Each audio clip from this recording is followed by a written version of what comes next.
Good evening. Hello, on Fusion. Welcome, Raiders. I'm the Evening Primrose. I'm a garden elf. And tonight, we're here to play a board game. It's going to be Kingdom Death Monster, if any of you are familiar with that. It's a game that can be played solo. And it's a survival. It's survival horror, but a board game. We're still in the early stages, but you can join in and start learning anytime or just watching. Because, man, things are not going great. We're putting the survival to the limit. I lost my tank already. I had her once. I had her for like one turn. What were you playing? You were playing Dark Souls. I hope you had fun. I know it can be challenging. And there can be a lot of death coming out. Yeah, she was a really nice tank while she lasts. I can show what she looked like. This is not the right one. Oh, it's kind of no, I'm not going to get rid of you. There's no way I could get rid of you. Let's see. Yeah, we have done 2 proper hunts in this game, and we've lost half the team. We've lost half the team each time. It's bad luck. That's all it is. It's just bad luck. Let me see. I put it in here. I put it in here. Okay, here we go. Oh, let me... This is the tank that we loved and lost. We gained her in a lucky strike, and we lost her. Not a session later. Oh, it was not an innocent lion. Also, hello, Orange Cobra Man. And good morning, Hayden. Hello, Tidally. Isn't it quite late? Yeah, it's quite late. I can't really say much, though. I'm also... I was about to say night owl, and kind of maybe I shouldn't use that phrase, and I'm a night person. Hello, Azure. Welcome, Maniac Foreigner. Let's see. Hello, Shaded Fire. Sacrifices must be made. Yeah, we actually are going the cannibalism route in this game. So for every character, every survivor, I should say, that dies, it's not like they're completely useless when they're gone. We do get something out of it. It's simply that we are running out of bodies. We are running out of bodies. We need to produce more bodies. And I only think I have 1 love juice. This is gonna be rough. It's gonna be rough. Okay. Let me... Sorry. Passive bonus next campaign? They make it easier each time? Is that what it is? All I can think of is... Yeah... It kind of makes sense, but at the same time, it's just a bit of a case of... Do I really need it? If you've ever gotten the case where the game spits that back at you, like, hey, you failed this first time, you want to try it again on easy mode? Like, no, fuck you, I can do this. I can do this on regular mode. And then after, like, the 5th time, you're like, fuck it, fine, I'm gonna take it easy. I just want to get past it.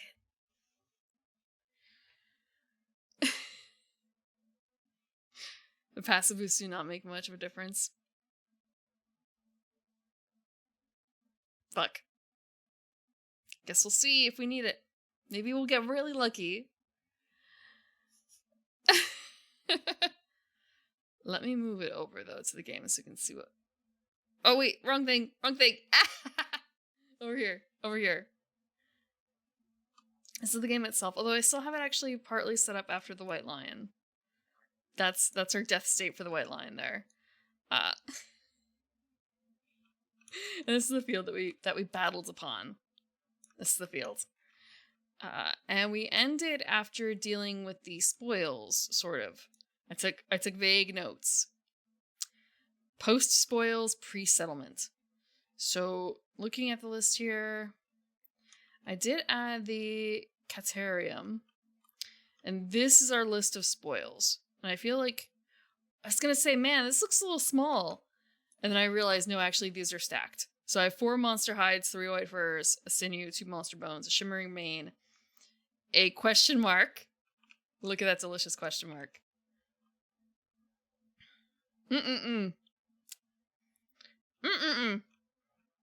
Monster organs. 2 monster organs.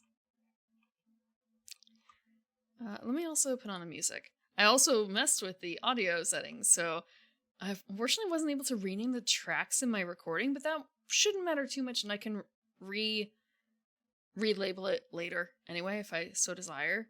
But hopefully the VOD will have sound. It just won't have the bad sound. The bad sound.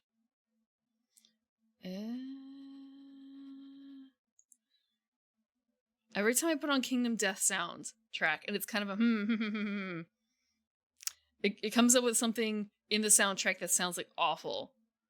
So it's kind of a, do I just go with a different soundtrack name? I don't...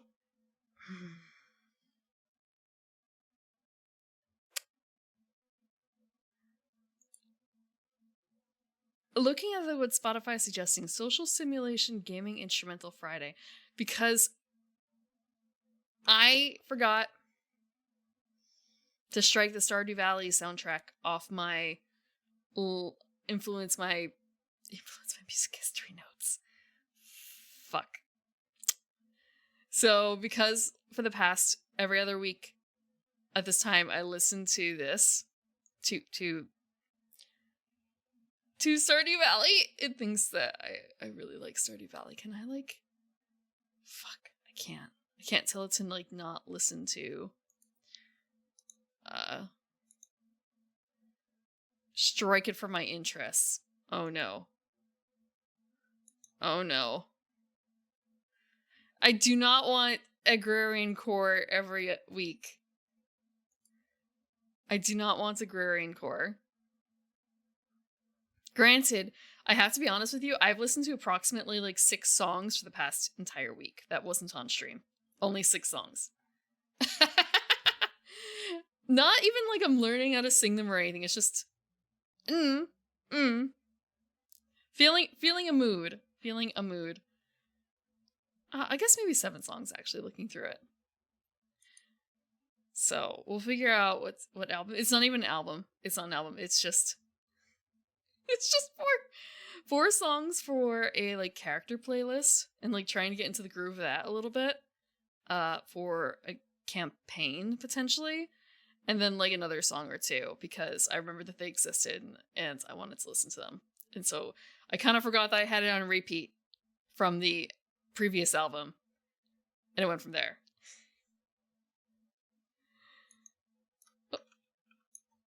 So actually, if you would say anything in terms of what album, at least, I guess it's 7 songs total because 5 of them are from the playlist. 2 of the songs out of the 5 are Millie songs. Take that for what you will. Take that for what you will. It tracks. What does that mean? What does that mean? Okay, so we have the Showdown White Lion. We did all the aftermath.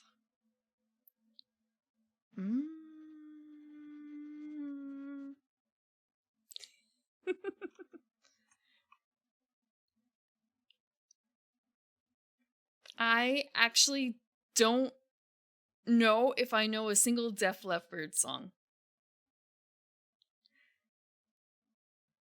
If you put me at gunpoint, I would not be able to name one. What the? I know that they're big famous bands. I don't know that stuff. I don't know it.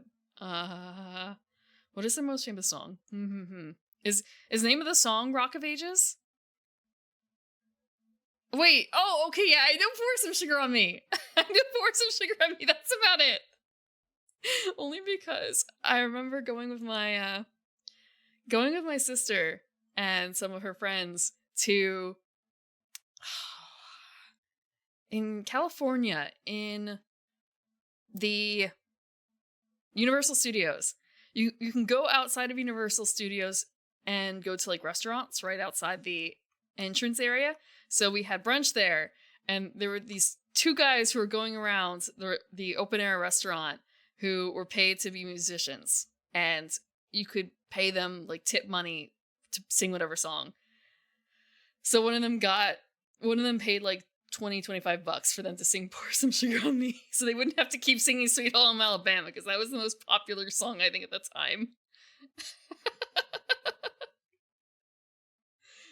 Oh, I think they may have had a bull there too. One of the what is it? The riding bulls? The riding bulls. I don't think anyone went on it though, because we went on like an actual Sunday morning, and I think people were kind of too hungover. There was one guy on guitar who knew how to play like a few chords, and then someone else singing. So it's kind of like, okay, you know which chord this is? Excellent, here we go.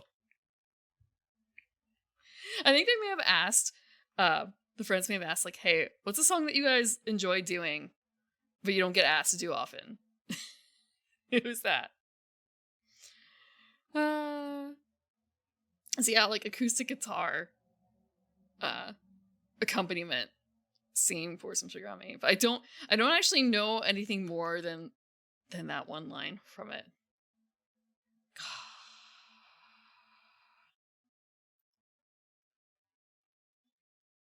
God, I really hope that's Def Leppard. It's Def Leppard, right?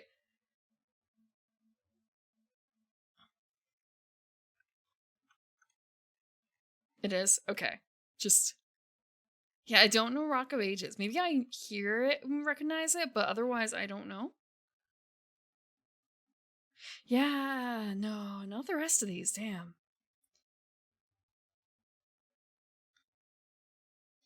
Mm-mm.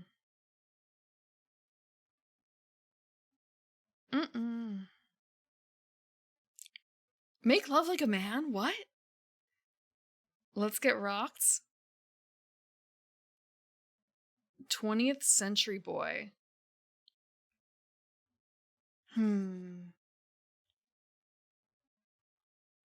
I think I may have heard Personal Jesus, but I'm not... wait, no, there's no fucking way I could have heard Personal Jesus.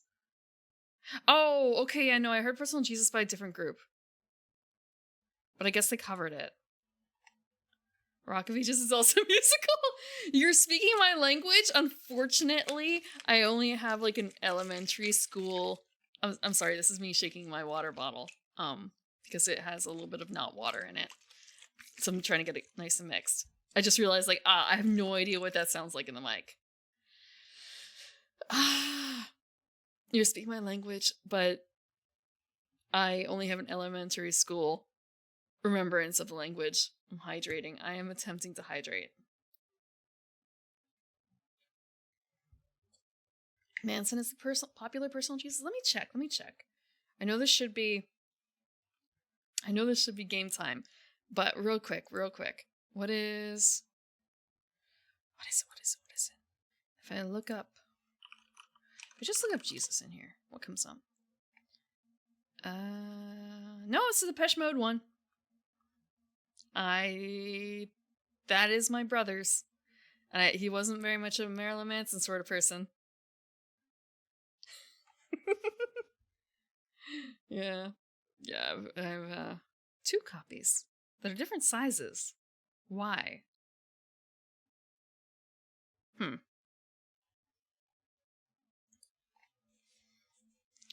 But, so I've listened to it, but I don't remember it at all. And I probably haven't listened to it very much. Like, it's in the pile. But, oh, actually, wait. I understand maybe why there's 2. Now I think about it. If I check where this is, what is the file? What the hell is that album? That was not what I was expecting. What the hell is this album? What is this? Okay, that's Depeche Mode. Definitely. This is...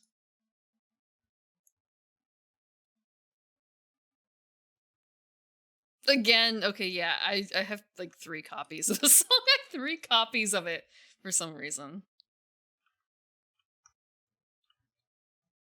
These things happen. These things happen. I should really probably clear that through and see how they're different.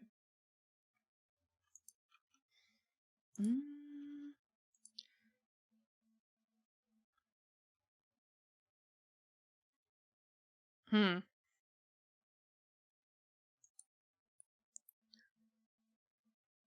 I'm trying to think of a, like... give me some suggestions, Spotify. What is a good... I guess I don't want like horror, but I want soundtrack. Background. Maybe I do want horror.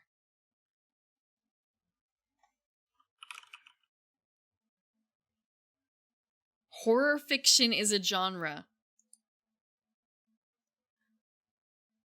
Oh shit, these are actual books, never mind.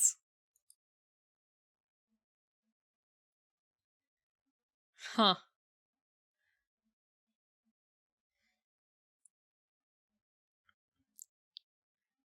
Huh.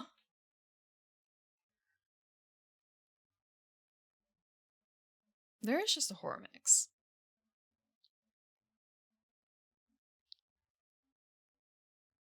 And I wonder what it's gonna say.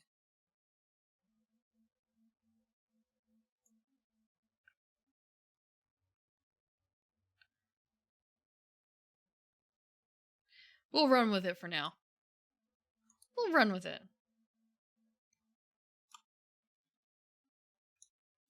Yeah, it is. It's very familiar.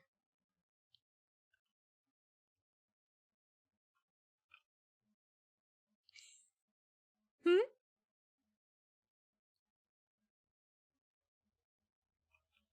You kill for an art book? It had its 10th anniversary, right? I'm surprised they don't have a separate art book considering everything that went into this. Hmm? Why are you concerned? What's there to be concerned about?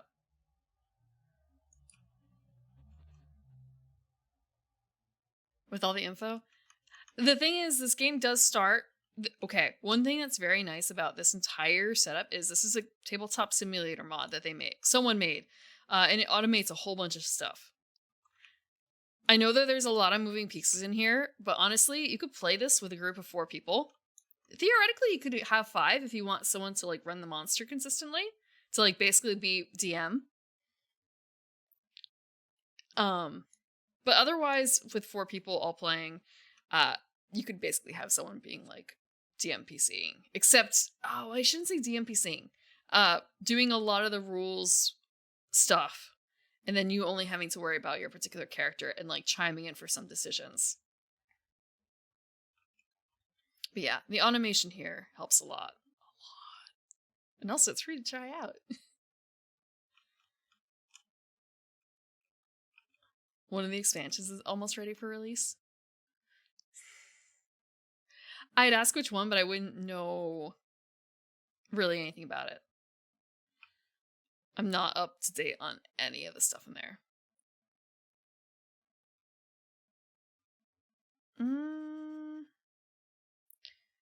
So just more of a, okay, we finished our hunt. So it's kind of a back. Oh, that's right, I did have notes. I had notes, give me a second. I had Kingdom Death Notes, because it was more of a like, if you want this information, go to this page. I have a handy little digital post-it note. Except now I think, I have actual post-it notes. I should probably write on those. Except I need to find a pen. I don't really keep pens in here. I have art pencils. Not the same thing.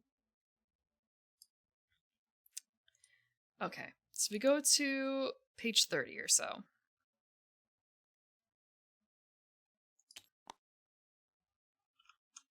So this is for the hunt, but we finished the showdown. So it might be more of a case of hunt events, death on the hunt. Ambush, runaway, hunt fails. Showdown phase. The music was not what you were expecting.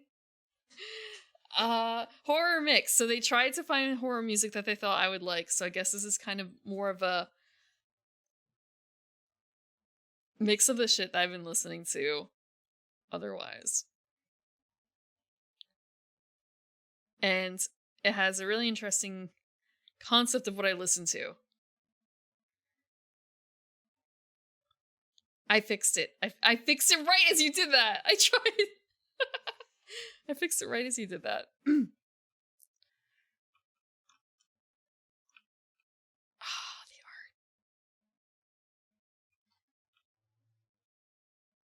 So you did the showdown.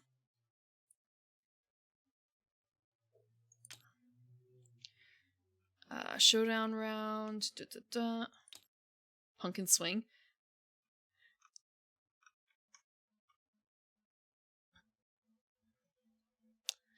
Thank you for thinking that. However, no.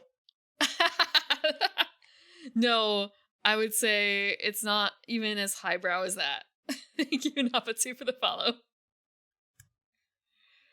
Oh, no. It's more...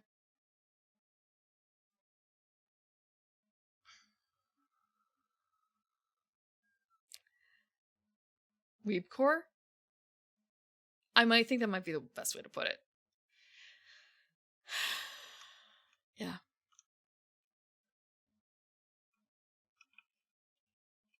Weebcore.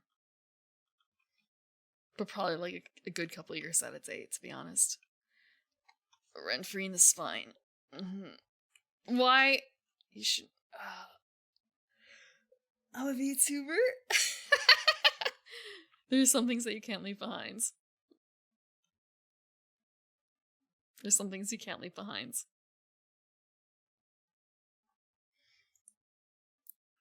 I have no idea what this is from, but I think it's supposed to be like based on a video game thing. If you look up what this song is, I bet. With the way that the art is drawn, it's kind of, this has got to be like a fan song for a character. I just don't know any of it. What is it? So it's Deriva Cat Viper. What the hell is this song even about? It's considered metal.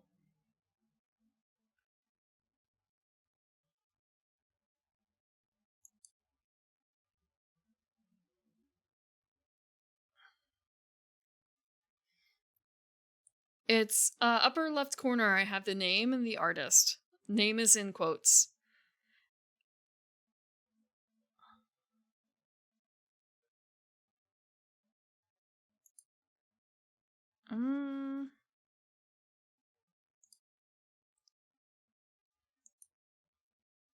So yeah.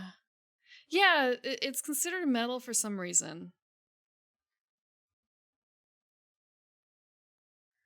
And I'm looking at like, oh, what's the meaning of all this stuff? And it's kind of I guess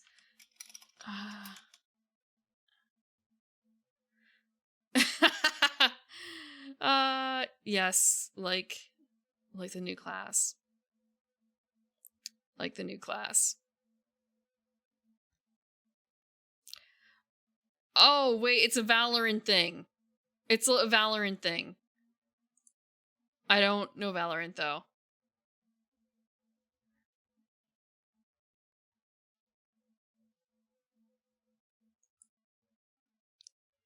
This one I know is a Hasbin Hotel fan song. Which I actually did just see the new stuff. The new... I finished the season, I guess. Kind of a wait, there were only 8 episodes. I guess that kind of tracks.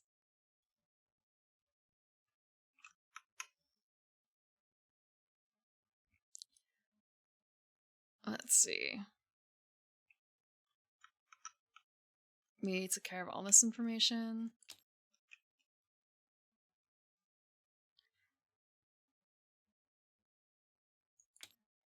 Let's see. Collision. We dealt with all this stuff. Wound steps. End of the round, the settlement phase. Okay.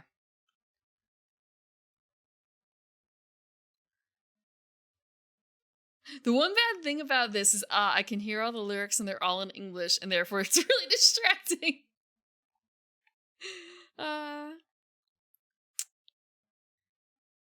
Why didn't the AI just pick Bloodborne? I mean, it could be in there eventually.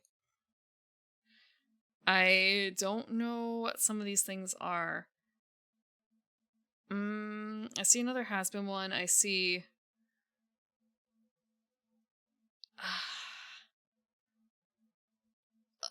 Criminal Idol thing.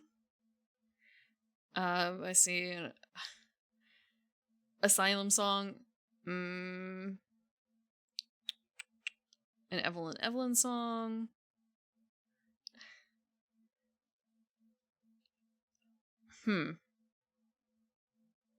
I don't know what OR30 is, but they pop up a couple times in here.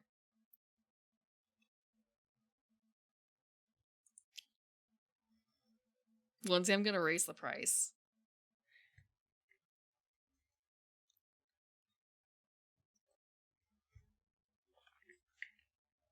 I'm gonna raise the price. I have no idea what I set the price to. Oh, 600. Let's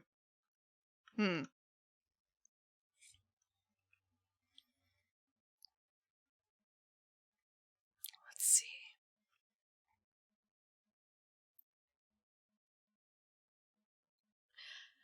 Friendship is magic playing in the background as the party gets ripped apart. I don't know if... Wait, actually...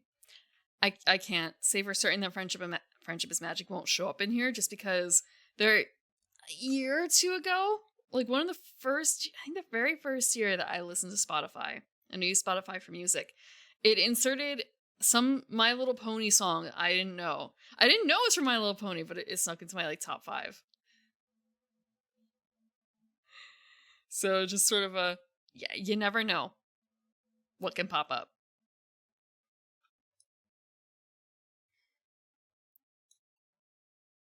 Okay, so we have the settlement board.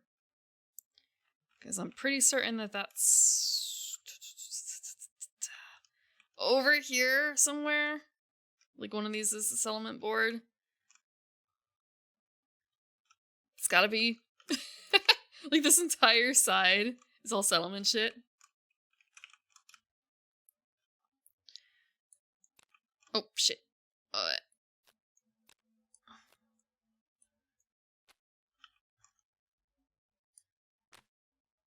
The thing is, though, I have to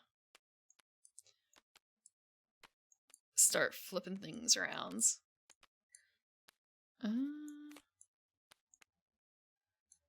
This is fine. How organized. How beautifully organized. Middle bits on the wood. On the wood.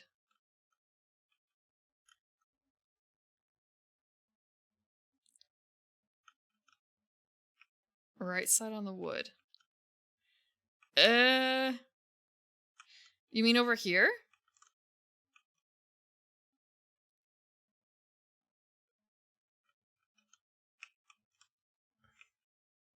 I figured I'd go through it step by step. Like we have the settlement board, survivor's return. I think it's my first time properly going through this checklist too.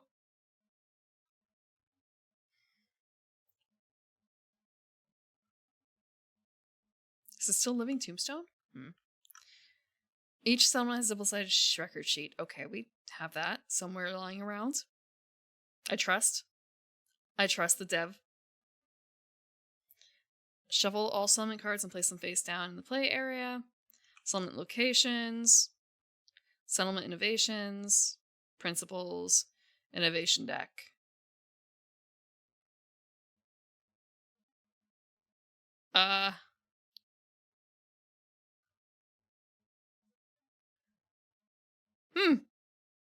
Probably. That's probably all that's in here. I guess I could actually search real quick, because it doesn't really matter Language yeah, okay. Yeah, they're all language consequences. I'll just shuffle real quick. Who's that from? Unfortunately, there's no D20.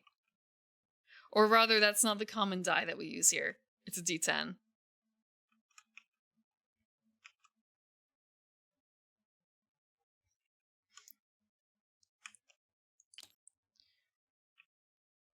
We do 100. Hello, Charlie. Welcome. I hope that you've gotten enough sleep or you're planning on getting enough sleep. Survivors return.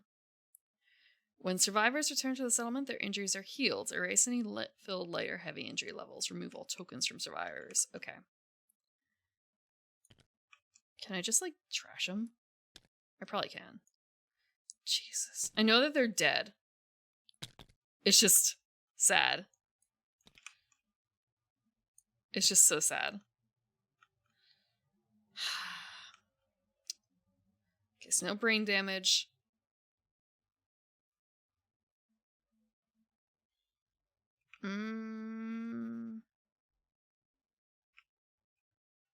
No brain damage. Granted, again, like 2 of these are dead.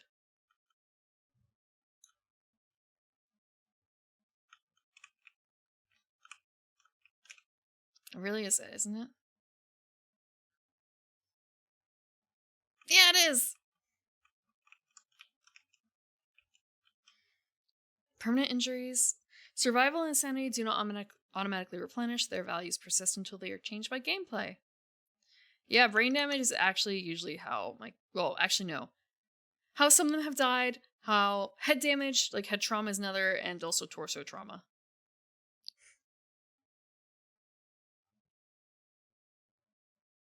Is this Vocaloid? I mean, I guess it makes sense.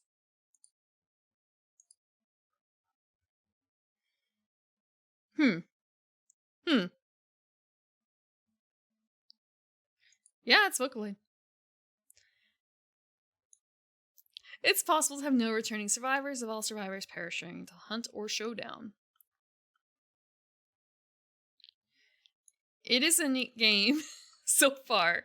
We'll see how it goes after the next, or the first, like, proper TPK / how it goes if the first settlement fails.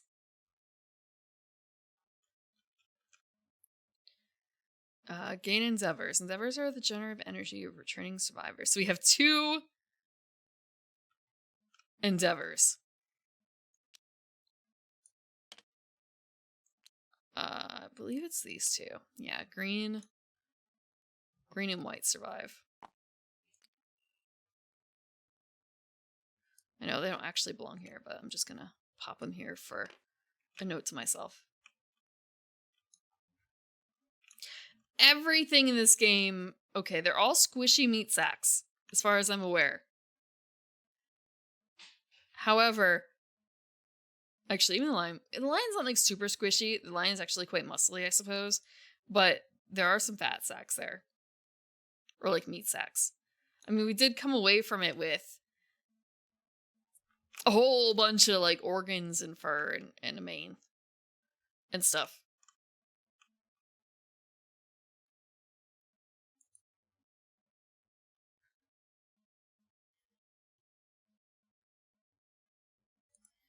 Yep. Yep.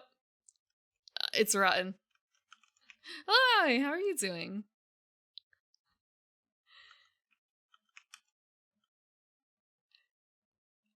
I'm living the consequences of my actions with my music choices in the past 2 weeks.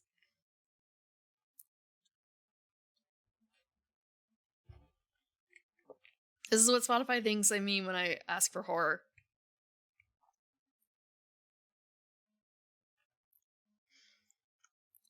Update timeline. Okay. I know I have... Wait. Aha! Okay. Fill the next unfilled lantern on the timeline to advance the current lantern. Draw the top card? Or rather, I guess...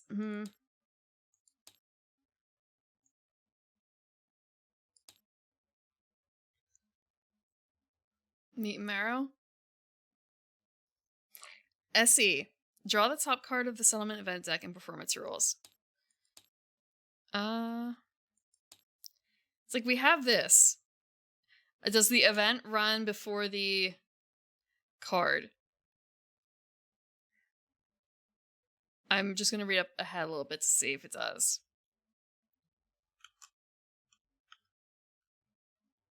Okay, no. So we get a settlement event before we get the other event.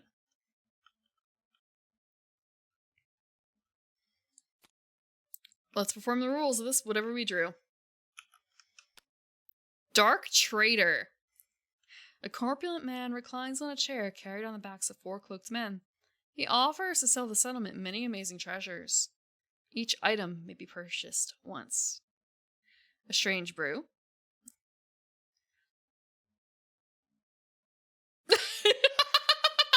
We don't need any more intracranial hemorrhage. We don't need any more intracranial hemorrhage. We learned about that one. Damn. Wonder what Rageaholic is like, though. Pink stone. It's just a rock. A founding stone. Immortal disorder. Okay, you know what? The pink stone is actually really good, I think. This shiny, sexy jeweled thong. You wear this forever. You look amazing if only it weren't so uncomfortable. Suffer -1 permanent evasion. It falls apart as soon as the trader leaves. Wearing it feels incredible. Permanent luck. Maybe you'll be fine. That's what I said. Okay. Let me grab the YouTube clip. Give me a second. I don't have it like right on here, but I have a clip on my YouTube of why intracranial hemorrhage is not something to fuck with. It's like a minute long. Damn it, where is it?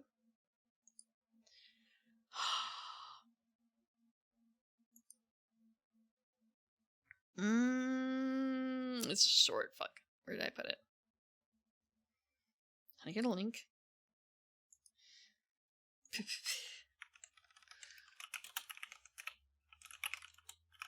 If I could spell hemorrhage.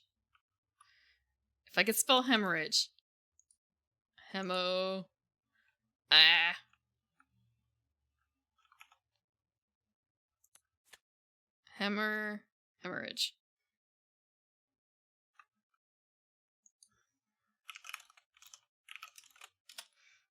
Why is your cranial hemorrhage is bad? That was my very first session streams of this game. It'll be fun. It will not. It was not fine. It was not fine. 7 resources. And only on a 10 is it really good.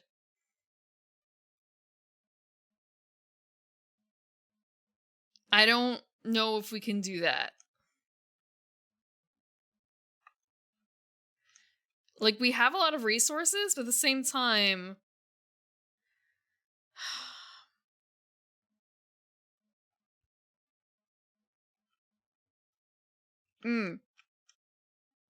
We still have 2 founding stones. We've only used 2.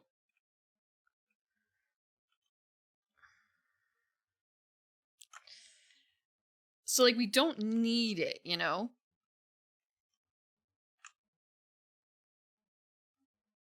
And there's just the slimmest chance that it could be immortal. But also knowing the luck that I've had so far, it's going to be just a rock. Strange Brute, no way. No fucking way. Yeah, we keep all the gear. At the same time, like... I guess the gear... Great, we didn't lose the gear. We did lose the bodies.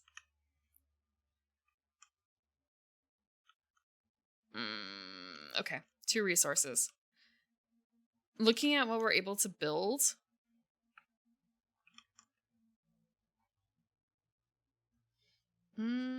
We don't have enough to make... We can make a lion headdress. I don't know what the value of a lion headdress is, though. Let me see. It's just a hide otherwise.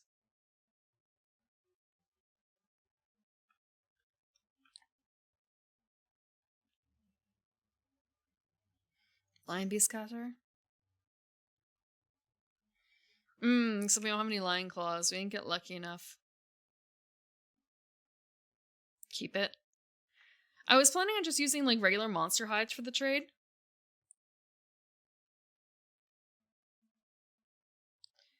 The other option would be using bone, trading a bone. The thing is, because we're basically getting a weapon, but we're only getting a one-use weapon out of it. We do have plenty of regular hides, though, so we can just do 2 hides. And we still have plenty of white fur. So we could theoretically actually do... we have 3 white furs? We only have 2 other hide. Well, we have a lion tail. What can we do with lion tail? Is there nothing that actually requires the lion tail specifically? Is that for real? No, bone weapons are not only one use. It's more so if I'm trading for the rock,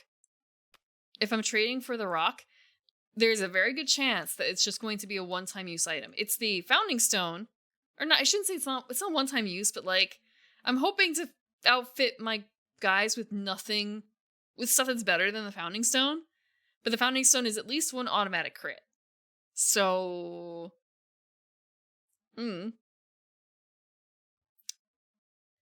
it's not, the founding stone is not one use. And the bone tools are not one use. Though there is a chance for some of them to shatter if they're used and fucked up. More so, I could theoretically make white lion coat, white lion skirt, and white lion boots. With all the materials that I have.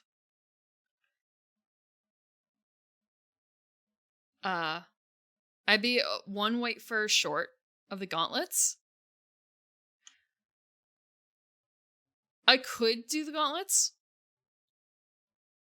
The bow. Sinew and a bone. I could. I also have a love juice, which I really should use. So we're going to trade 2 monster hides for a rock and see what happens. Okay, so I'm just going to... let's see. I think I've been having the issue of, like, I don't know what to do with these. I guess, like, delete them off the board. Not actually delete them, you know? I just want to mark that, like, I'm no longer using them. Because I don't know if there's, like, a finite amount of stuff. Shuffle them back into the rewards deck. Probably should. Okay. So a pink stone for 2 resources. We're going to roll D10. What is it going to be? We're going to roll the giant D10 too. I don't think we've done that yet.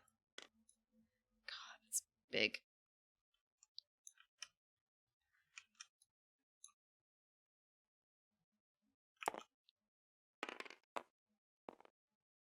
A 10! Holy...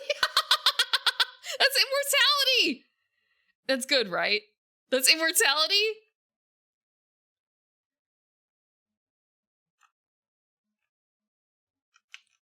Yeah, okay, I have no idea who's gonna... Who gets it? Who gets it? Okay, let's grab the, immortality. Where is it considered? Vermin, armor, weapon, disorders. L, let's go.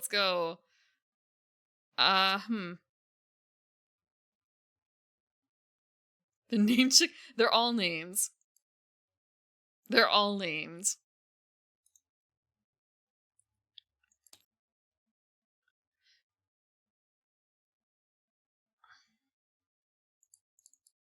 The one thing I can't really tell from here is I need to grab a specific disorder, and I don't have access to it. Unless I need to be properly set up here as like a player, which I'm not. I don't think that's the problem though. It's more like, okay, I can deal. I can draw.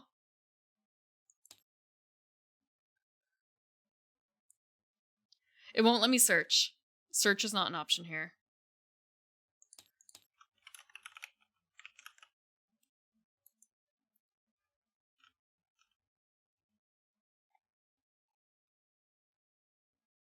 Oh, maybe I should hit back to settlement. Back to settlement.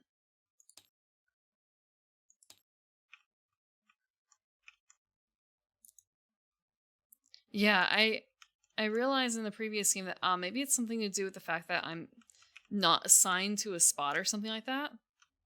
But I'm not certain if that's actually the problem.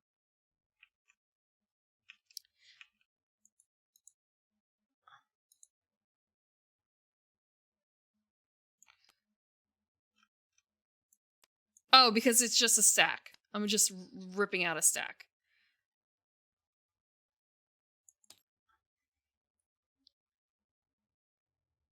I need to get... I need to do a little better with my tabletop sim. I should check... I'm gonna check out Rageaholic. Frenzy brain trauma. Interesting. Immortal.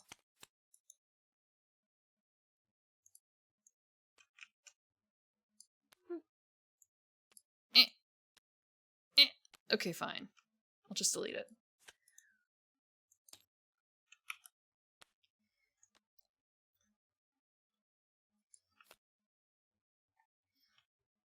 You are immortal. You will live forever and cannot be killed. While you are insane, convert all damage dealt to your hit locations to brain damage. You are so busy reveling in your own glory that you cannot spend survival while insane.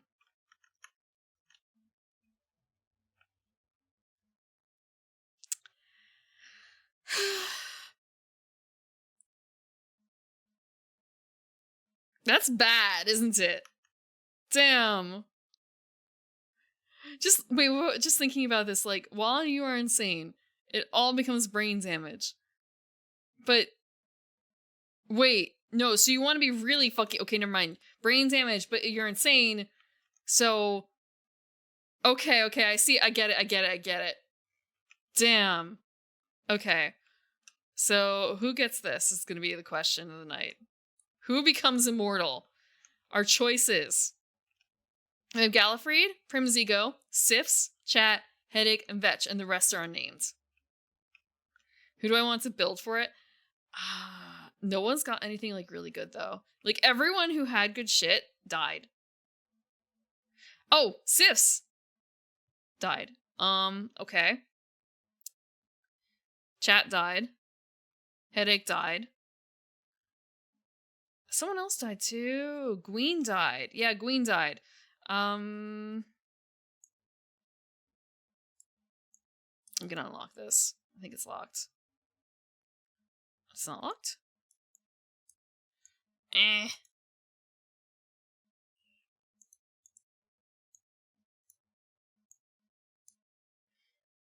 They're unnamed.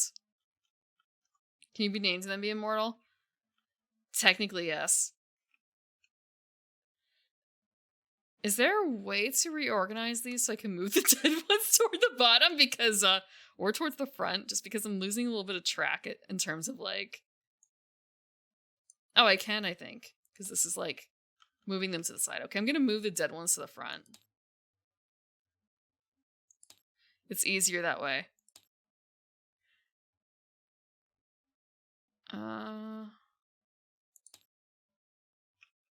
I don't know if I want to delete them quite yet.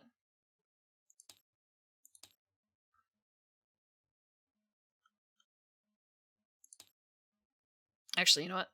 Oh wait, haha, I can just do to the end, to the end, to the end. Now they're all in a nice little row at the bottom. Except for whoever this is. This one needs to go to the back. So, not dead, not dead, not dead, not dead, not dead. And then we have 3 on the bottom that are dead, and then 1 on the side. This is fine. So,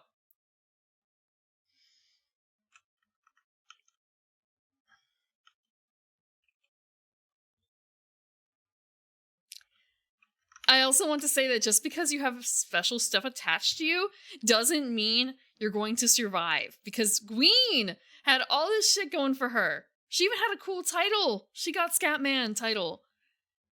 She had a Monster Claw fighting style. She was set up nicely, and she still fucking died. Sif's died. Sif's died. Sif's was the first death, I think. Either that or Chat. I don't know at what point you normally, like, rename survivors. I guess as you need them.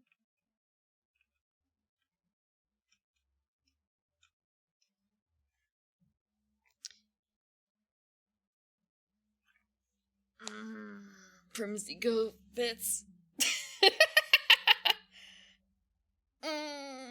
Okay.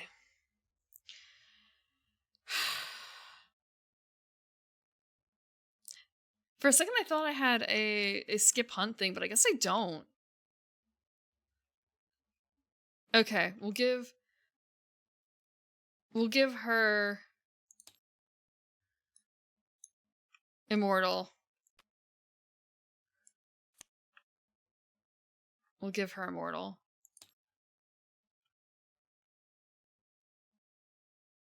Does she not?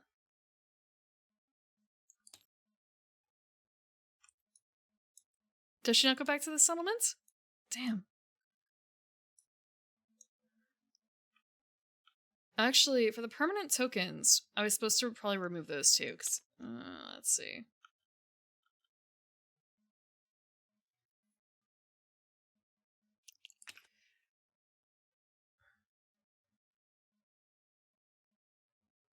All tokens, okay.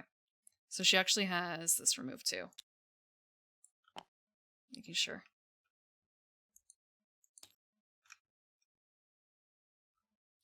She's here, but she doesn't have the notes on just the disorder, so it's just sort of a, did I put it in the wrong spot? Is it not considered a disorder? It is a disorder.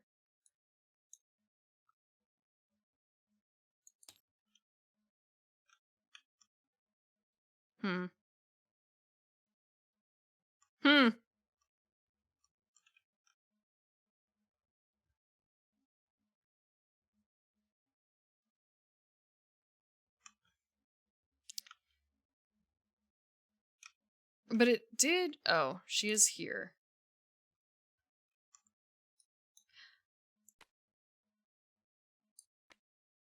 Oh, it like spawns a card for her or something. And yet... Okay, that's why. So this is what we have to do.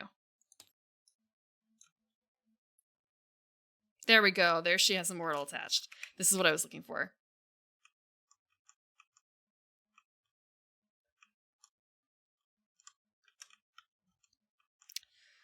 So we did not have to worry about the Founding Stone thing. We did not have to worry about that.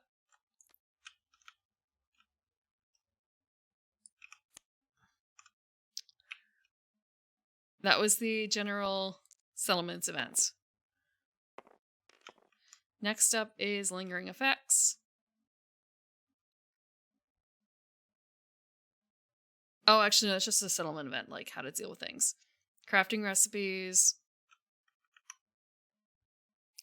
Trigger timeline events.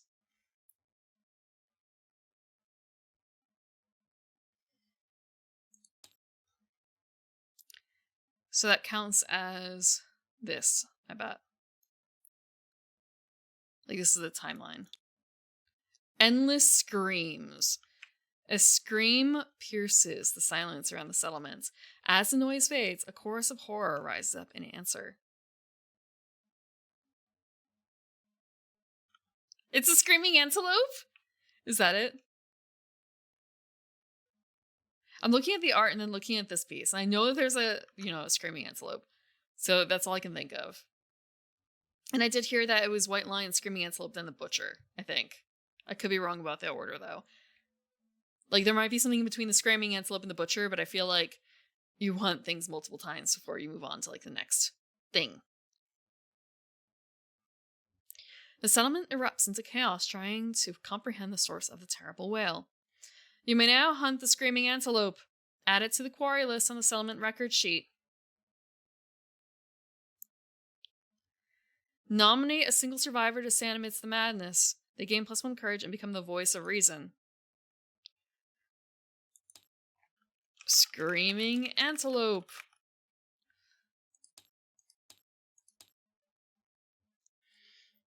Who gets +1 courage?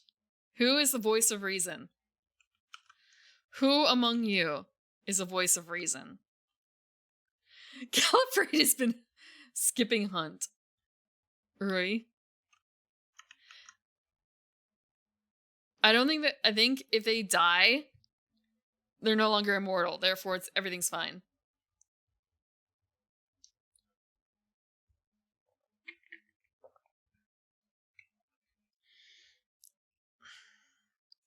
I'm going to undo this. I know Vetch just came back, so he keeps a skip hunt. Gallifrey, I think, is going to be the one who's the voice of reason.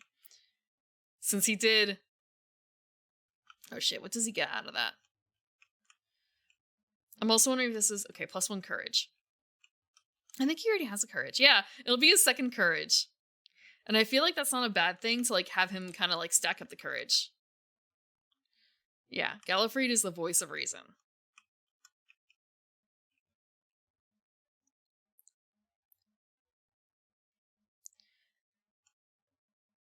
Voice of reason. Oh, wait, hold on. Let me check real quick.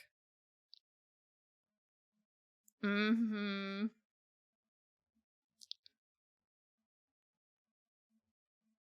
It'll be fine. It will be fine for him to be the voice of reason. He probably won't have to skip another hunt.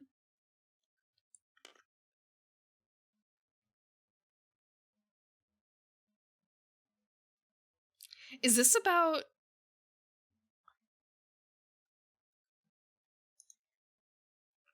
What is this?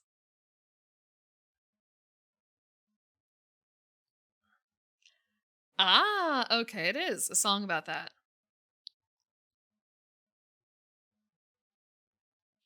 It is a song about that. We need a voice of reason. That's the way it goes. So roll D10 for the voice of reason. A 9. Is good? It's good.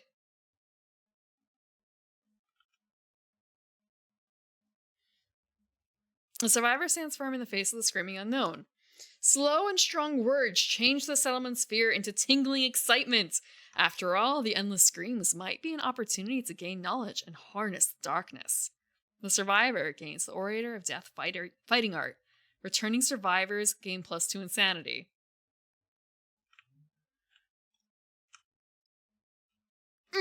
Okay. Where's the insanity?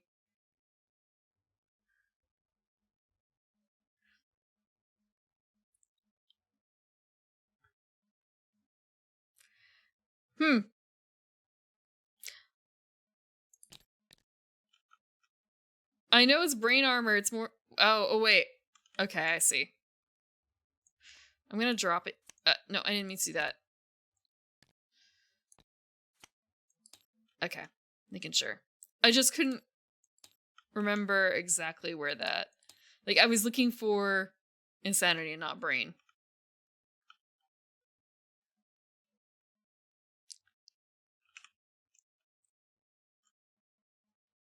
Orator of Death fighting art. Okay, let's grab a fighting art. It's not a... Is there only... Okay, there's regular and secret. So let us grab a set. Let's search. We need Orator of Death, was it? Orator of Death, and the rest of these are deleted.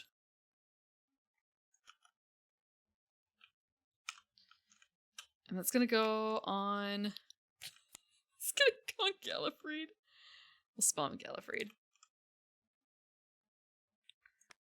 Where did he go?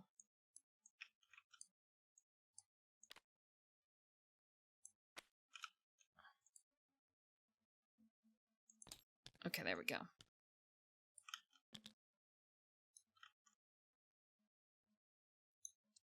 Downloading. You mean Kingdom Death?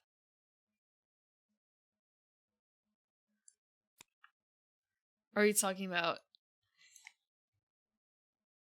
Do you mean all 30, all like the entire campaign, or do you just mean the first thing?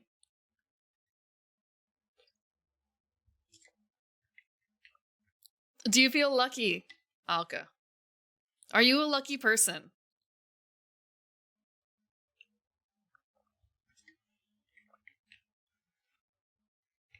Extremely skilled? Skilled is... I don't know if skilled alone is enough.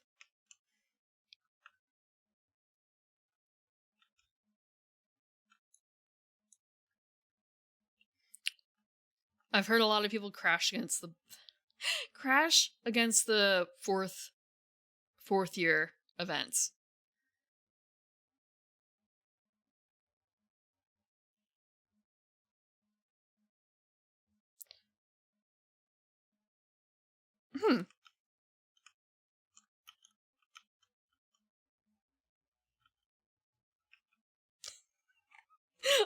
Not that I've Googled a lot, I just know a little bit. And I'm also returning to this like every other week, so I decided I picked up something new to do in off time. It's kind of a fuck. I've given myself too much.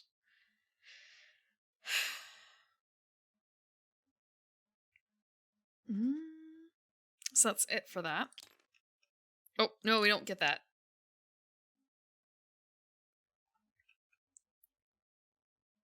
I think we need to go to page... God, it feels like 50? Nope. Settlement phase. Okay.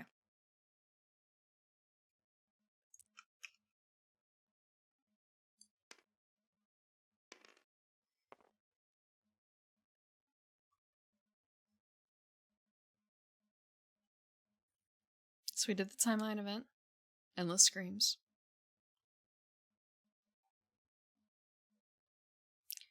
I don't remember if we decided if it counted as new life or not. Let me check real quick. Like, we have the principal. Yeah, protect the young. Okay, we do. So we did actually deal with that.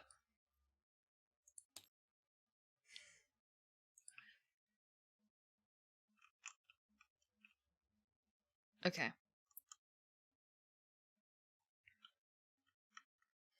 We don't have any of this going on. Update death count. Automatically done.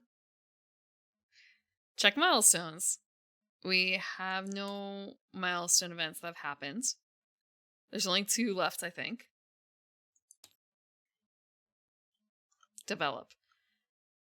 How do we spend our resources? Craft gear, endeavor, innovate, build. Special showdown. Don't have any special showdowns. So we have endeavors.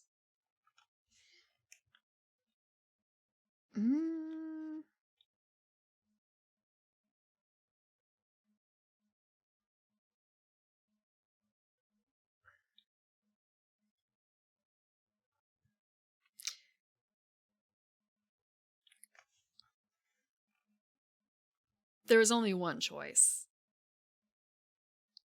There was only one choice I could make.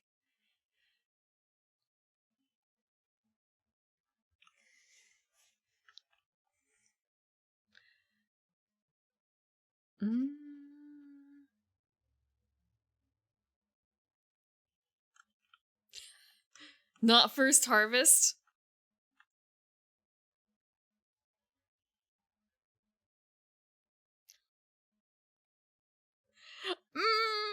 This is not first harvest?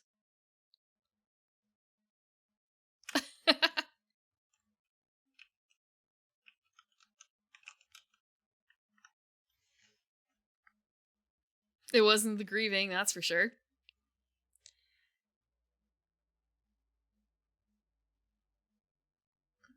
You figure not? Oh, I'm sorry. So in my Discord, we've been watching things, and just last Monday, this past Monday, we watched Little Shop of Horrors. And it was sort of a People are looking at me like, Prim, you're enjoying this too much. You're sympathizing with the plant too much.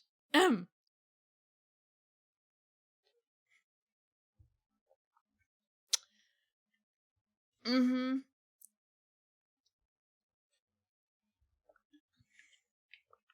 Humans are delicious. How could I say no to my survivors when that's on the table? Potentially.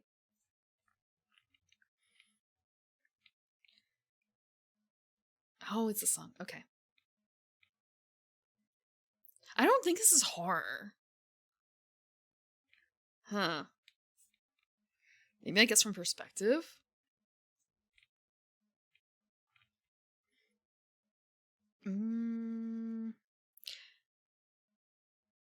Innovate. Build. Okay.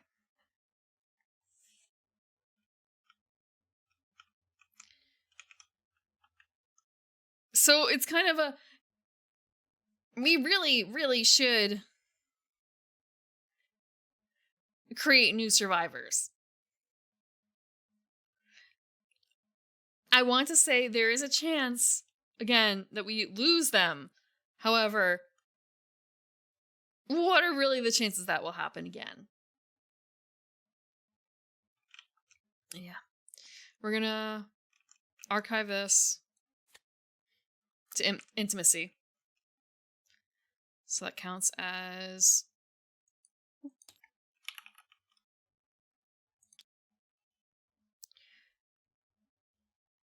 So we need 2 survivors.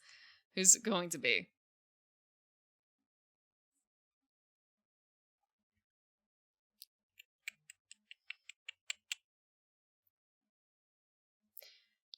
It's also a bit of a case of like we probably won't be able to have bed or hovel. It's kind of a do I do it at the end? I might actually want to do the intimacy at the end in case we have other stuff. We do have... It doesn't count as a endeavor worthy thing to build it. Like to build it in general. So kind of a I could build an organ grinder. What does the organ grinder give us?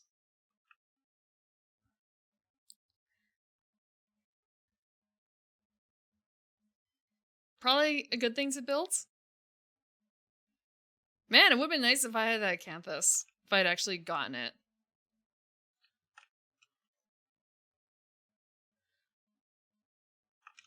And the other option is...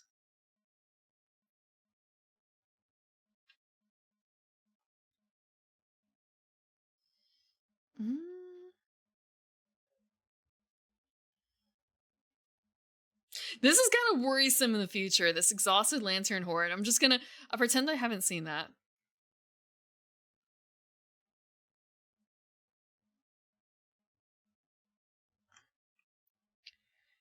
I feel like maybe I should be innovating too. We didn't actually get to make... You wouldn't worry about it. I am worried about it. I am totally worried about it. I'm gonna use one endeavor. Innovate. Okay, that's all the trash that I had. So if I want to innovate, let me go back to the... It's like 45. Nope. You saw nothing.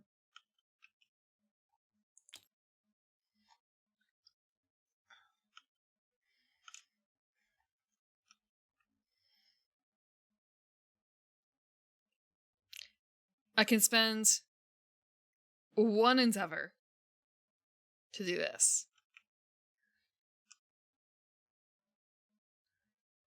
It just costs one endeavor.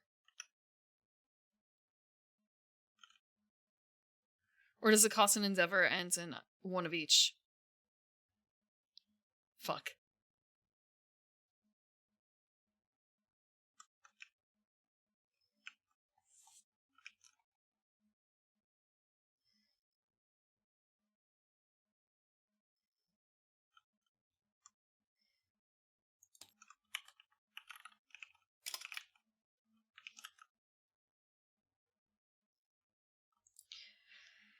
So we do need to do those items. We need to use one of each.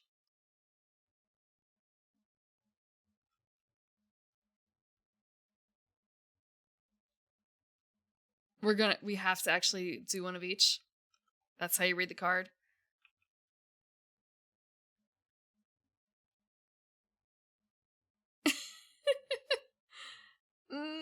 A bone, an organ, a hide, an endeavor. Fuck.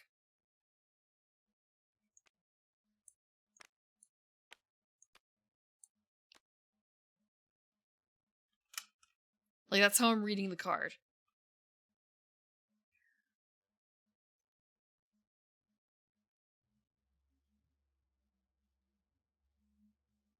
Unless it's like 4 of any. But until then, I'm going to assume it is, in fact, like 1 of each. It's a bit of a shame that I can't, like, there's not a little bit more detail in here about that specifically. But that may have been a case of, like, maybe in the first story there was information I forgot. Let me double check.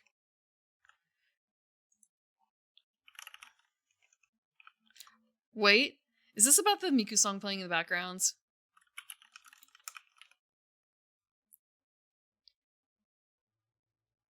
Yeah, that's why I thought it was 1 each.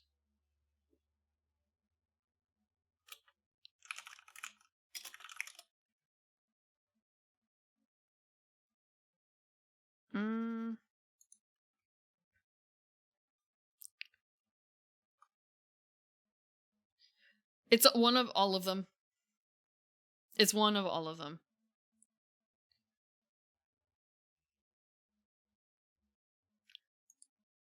The iconography is not perfect. If they had given each one of those different color, if bone was always like a white, gray, I suppose, maybe yellow. Yellow's bone. Yellow for bone. Organ might be red. Hide might be, hide would be brown. And then having like all those be different colored dots. Hellcat. It would be a little bit clearer. This is like nice looking, but it does, yeah. It doesn't really matter what the colors are as long as they're different enough to be read. There's also, I guess, the added issue of what if someone's colorblind? They need to make sure the colors are all, I guess it's against a black background, but they all need to be like different enough hues. I shouldn't say hues. Shades?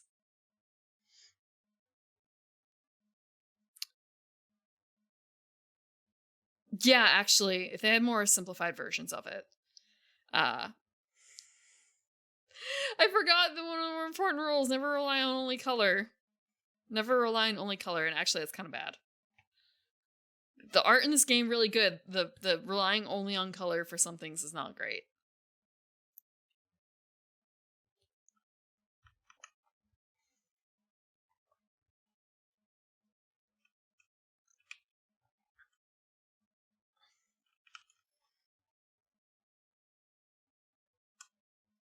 Okay. So we have one of each of these.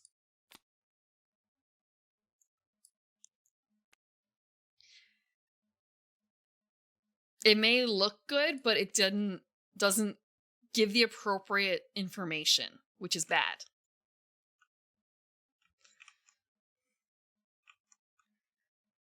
It doesn't matter how pretty it looks if it doesn't have the right message. That's fair. That's fair.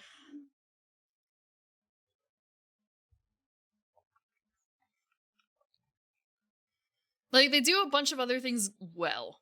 Or well enough. Because there's definitely games that have, like, worse iconography going on.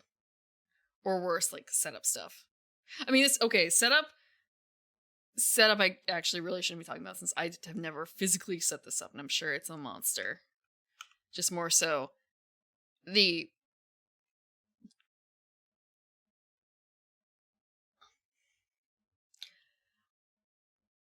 Okay, maybe it is a bit much. Maybe this is a bit much. Okay, so we're going to innovate. What does it mean to innovate? What does it mean to innovate? Spend listed, draw 2 innovation cards, keep one and return the other to the deck. So let's draw 2 innovation cards.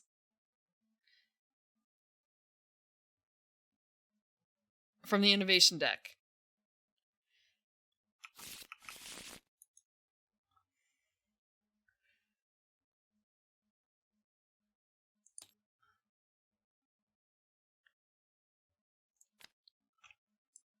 I know these are not, I'll just put them up here for now.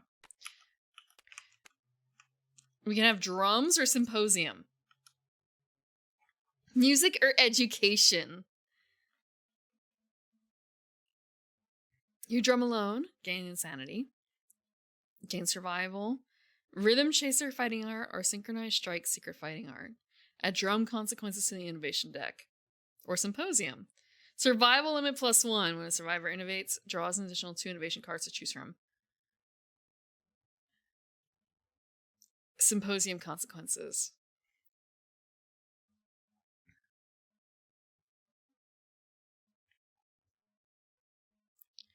There's also the fact that we haven't actually added any survival to us.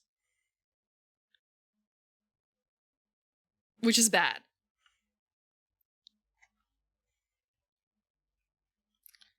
It's really bad.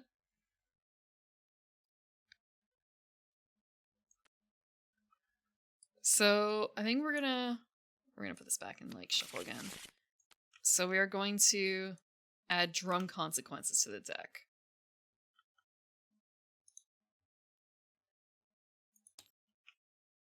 Oh, that's not the plan. Music, good for the heart, bad for the brain. But bad for the brain is good for one brain. Well, good for brain, but potentially bad. Good for brain until it's bad.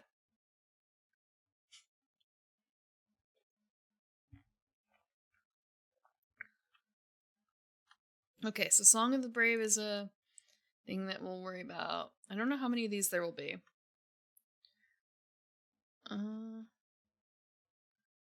Like, how many drum consequences can there be, really?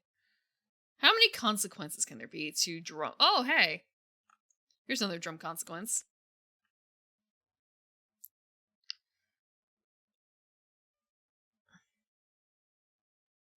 Excellent, okay. Sneak peek. Forbidden Dance. And Song of the Brave.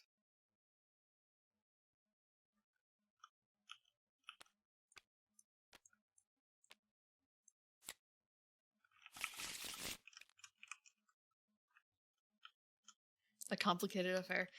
As we were thinking of what music to play earlier,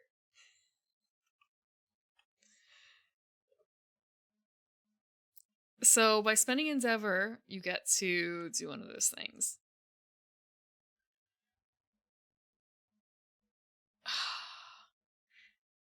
Wonder what Rhythm Chaser is like, or Synchronized Strike. I'm gonna take a look at those real quick. I'm gonna drag this over. Actually, no, I don't have to. We're gonna leave that where it was. I'm going to grab the 2 decks. Let's take a look. I wanted to grab the entire decks. There we go.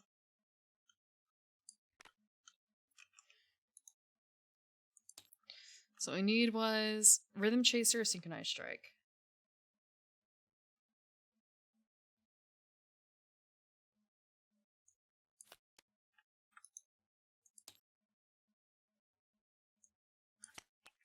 So these are the only 2 we care about. Let's see what they're like. Rhythm Chaser, Synchronized Strike. On arrival, gain +1 evasion token.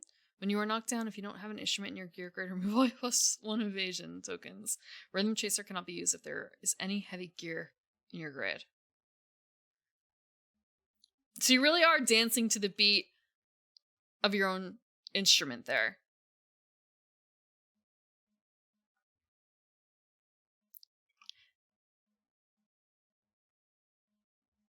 I'm really distracted by I don't know how to describe whatever's going on with the mouth. It's so, you know how some people have like that fear of holes? It's kind of triggering a little bit of that in me. It's got a little bit of that sort of feeling to it. Oh, okay.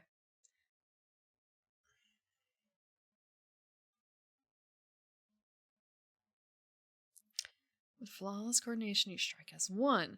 When you're adjacent to a monster, attack with a melee weapon and have an attack assist. Your attack gains. That's really good. But you need 2 people with this.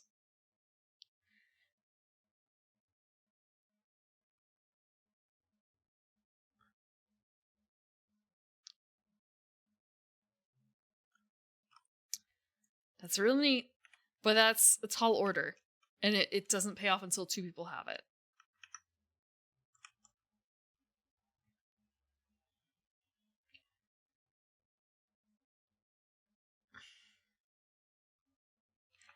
Looking at it, it's kind of a, do I spend that endeavor on that organ grinder, or do I spend that on immediate brain damage?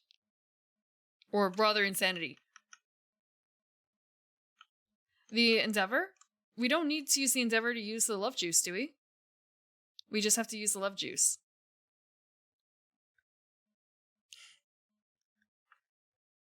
I don't think we need to use an endeavor to do this.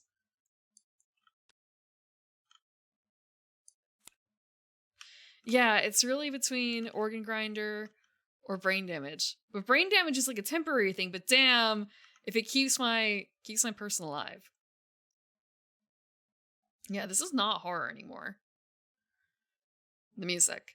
The survivor endeavors to glean the meaning of existence. Okay.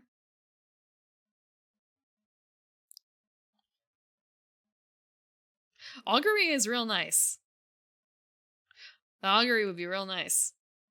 But that's not going to pay off for a while.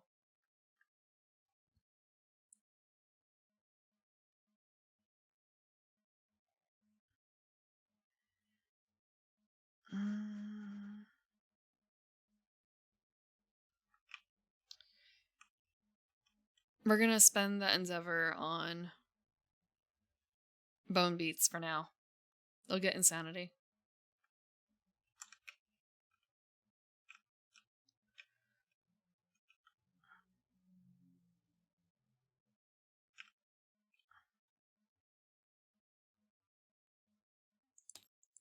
Five. So you don't have any more endeavor tokens. We've used them both up.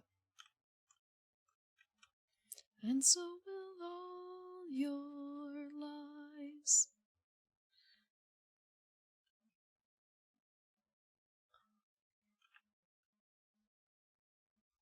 Oh, by 3 we already... Oh, I think by 3 they're already unable to use their survival. They were already up there. I think... Let me double check.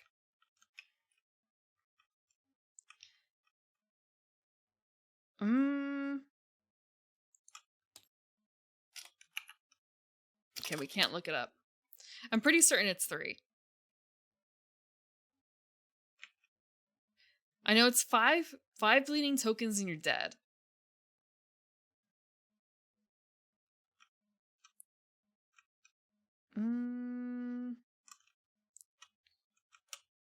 If I spawn again. Yeah, they don't have like a little note to keep track for that sort of thing, unfortunately.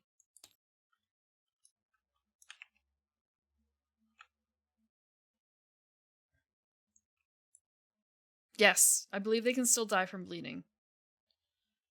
However, they would have to actually be able to bleed. Like, if there's something that directly applies bleeding, that would be one thing, but they won't otherwise bleed because they won't take the damage to bleed. So it's one of those kind of weird loopholes. Yeah, bleeding usually comes from injuries. But I'm sure that there are other ways to acquire bleeding tokens that does not apply damage. It will just apply a bleeding token. If we haven't already run into that. It's like, I know that there was a Star Wars game once upon a time I had some friends play in. And there was a monster in this game.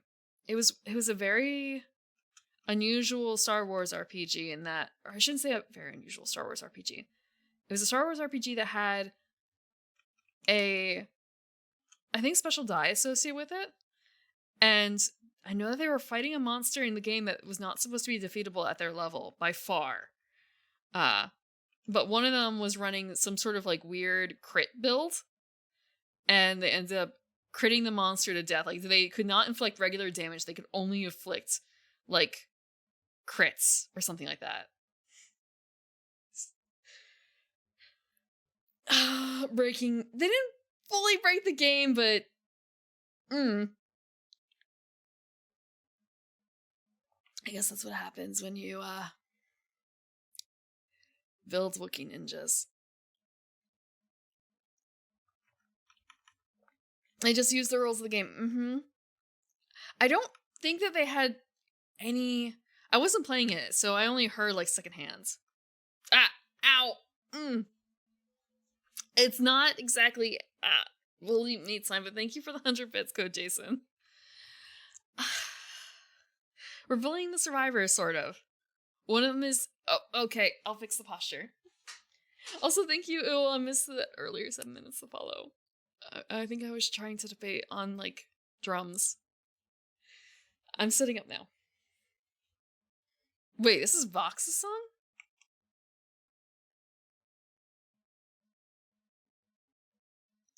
Okay, that makes sense. Yeah, it's really going all has-been on me right now. You can hear it. No, you can't. Humans don't have that good of a hearing. Okay. More like you can probably see this. I bet. Thank you for the water. No, that wasn't that.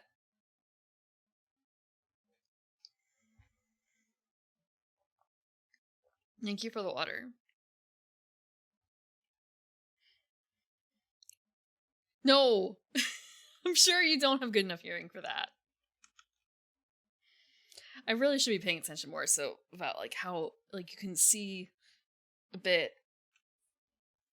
and like how I'm tilted. Yeah. No, it's not any of that. If you're young, you ruined your ears with your damn music and your damn earphones. It's my headphones, probably. Unfortunately, they do have. I kind of hit them on the mic sometimes, and also, it does kind of crack a little bit. Like, it's got a band on it, so sometimes that might snap or make weird noises, like that.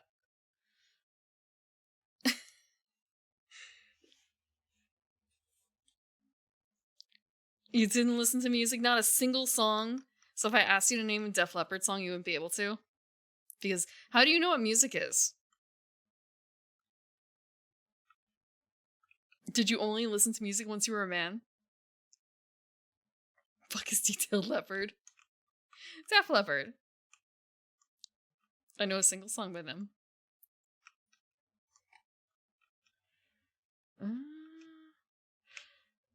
It's a band from the 80s, 90s, 80s, 70s. Do you know the song Pour Some Sugar on Me? That's the only song I know by them. Literally the only song. 70s, 80s.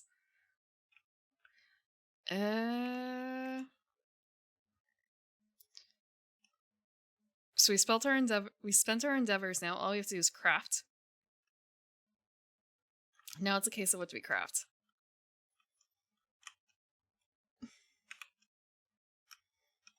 all we have to do is craft. So it's kind of a, if we start doing white lion gear, let's grab the white lion gear out real quick. It's not considered a rare gear, I'm sure. It's probably just like a... I feel like it shouldn't be a rare gear anyway. I'm gonna grab a set, but I'm pretty certain. Absolutely not, yeah. Oh, yeah, no, never mind. Yeah, it's definitely not in there. Let's just delete. All gear? Jeez, there's so much gear. Walked. I may be the fourth child, but my mother is a small lady. Thank you very much.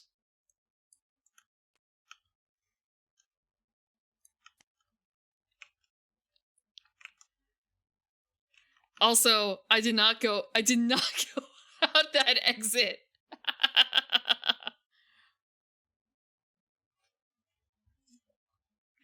No.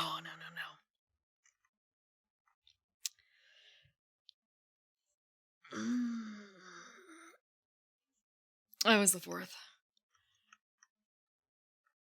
First one, actually, just thinking about hearing the stories about the rest of them. First one, there's no like big details about. The second one was the wrong way. All the wrong ways. And also it was a very long time ago. So she thought like no more kids after that. No more kids. And then my brother came along.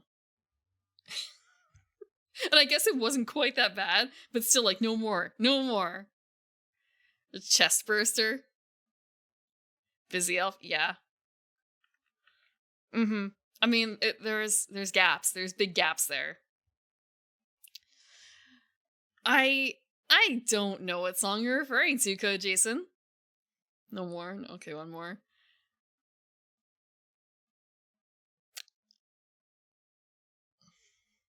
I have something kind of impolite to say about that. And all I can think of is my mother was one of, I think, 9 or so. I kind of don't remember what the exact count is. And with that kind of track record,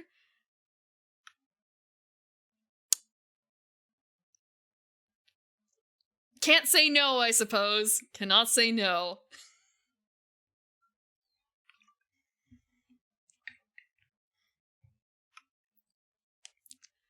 I have no idea what you're talking about with Hello My Baby, Hello My Sunshine, Hello My Ragtime Gal. No idea what that song is about.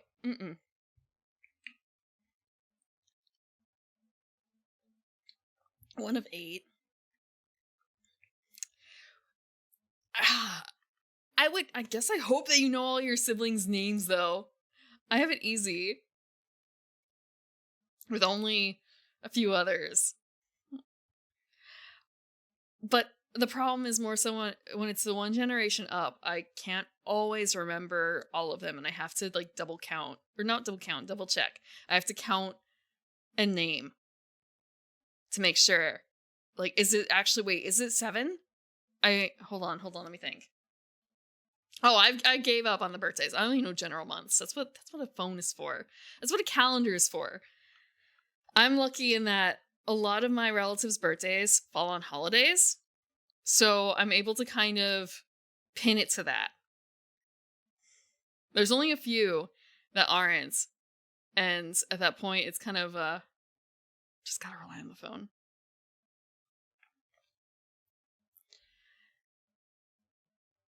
Let me think.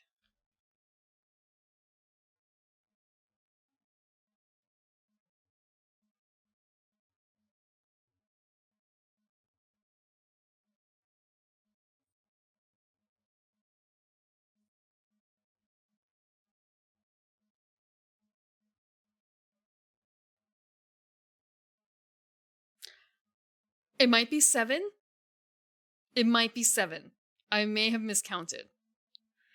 But I also cannot guarantee that there are not more than 7. Something like that.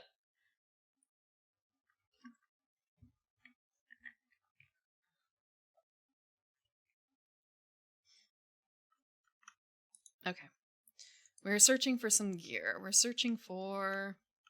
I want to see what the difference between some of the white line gear is, since I have the option to make the gauntlets, the gold coat, and a few other things, but only really a lot less than I thought before. So we have the white line coat. I'm actually just going to grab out all the white line gear that's like available here. I really wish that it weren't like automatically flipped. Oh! Oh, duh. Okay, hold on. Give me a second. All I have to do is search from here. Wow. I should have been looking up there for it. That's really nice. That is really nice. Damn. Just...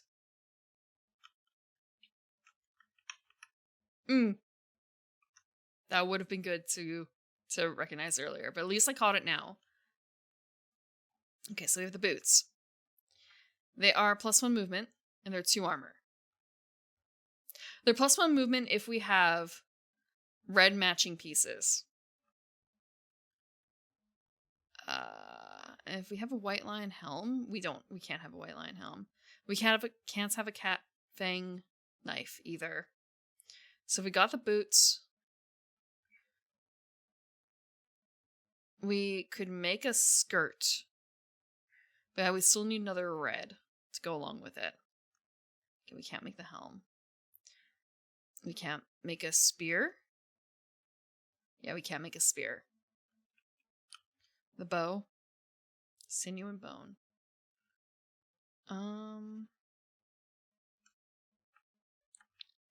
When you attack before rolling to hit, you may reduce the speed of this weapon by 1 to gain +2 accuracy.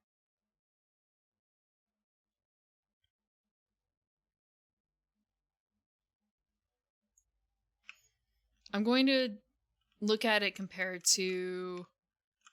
was it the dagger? No, it was the bone darts.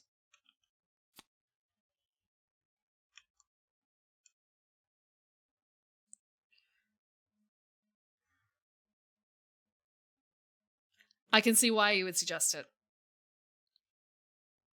Baloney? Oh, okay, the artist. I can see why you would suggest it. It's a better bone dart.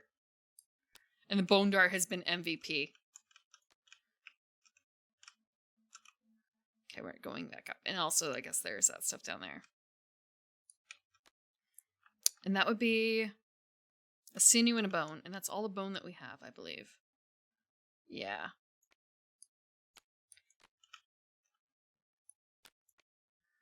Okay. Range is king. Yeah, it would be.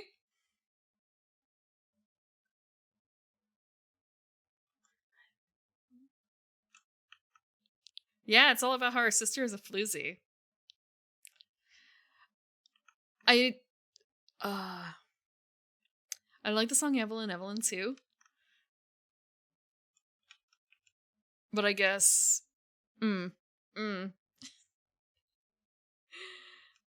They made some really weird songs in this album.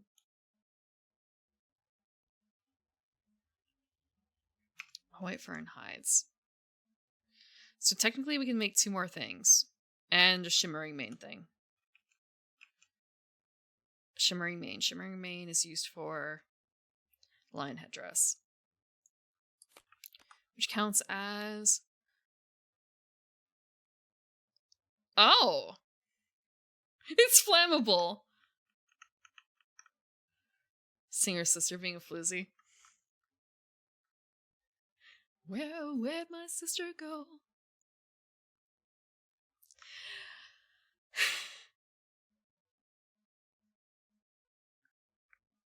The thing is, though, if you take into consideration with the rest of this CD, it's not... There's a lot going on in this CD. This is about a pair of conjoined twins who live a really bad life. Yeah. Yeah. They lead an absolutely cursed life.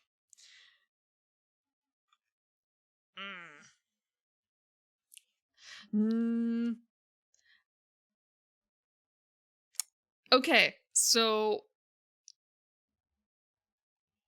how to describe the life of these sisters? They spend like the very early parts basically being treated like a chicken, and then they get adopted by a pedophile ring. And when they're too old for that, they're sold off to a traveling circus.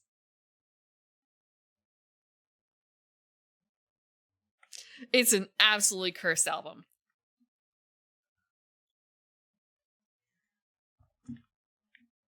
Yeah. Yeah. Mm-hmm.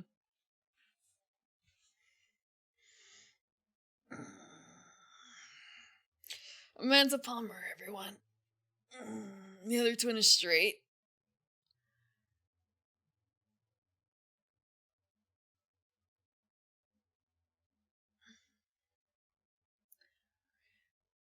You know, there's a solution for that, sort of.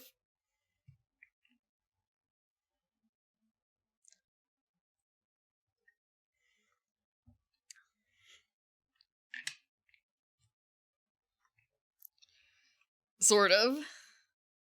It's not surgery. Mm. You can lead a life without it.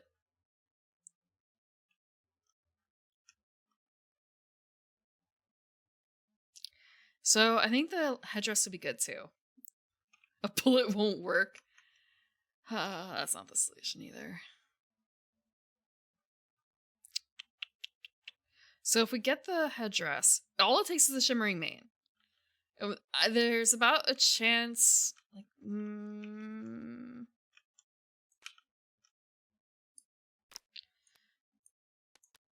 let me see.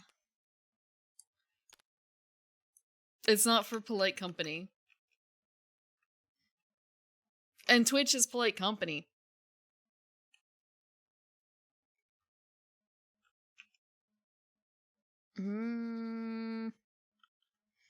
Is there anything else? You don't like how items are flammable? That perfect plan going to fail, or going to waste, huh? Do I require the headdress for the full set? I don't think I do. What I suppose counts as a full set? Let's see if we can find it. It's got to be a thing in here, right? For like armor set. Let's grab out an armor set thing. Search. What counts as a white line set?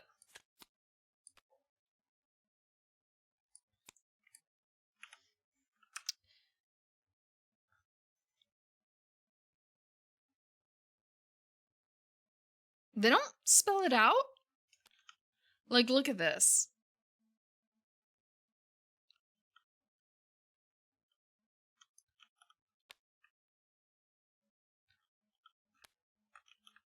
No, it just changes the art so it's male or female.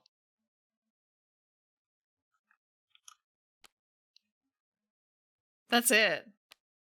So it shows symbols. So do the symbols actually match the things in here, though? I guess no, actually. It's just the helm and stuff. So the headdress is just a extra.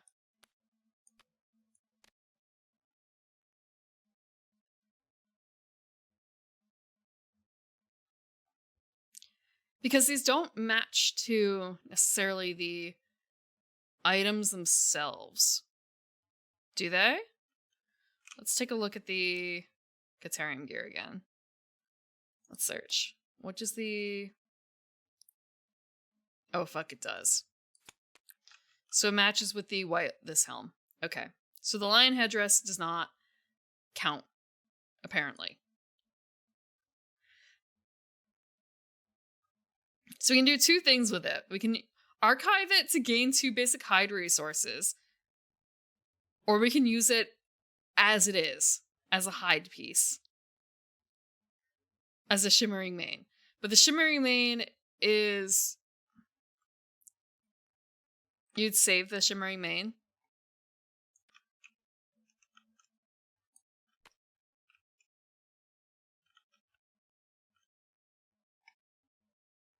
I also do have the question marks. So in the meantime, everything needs a white fur and a hide. We have...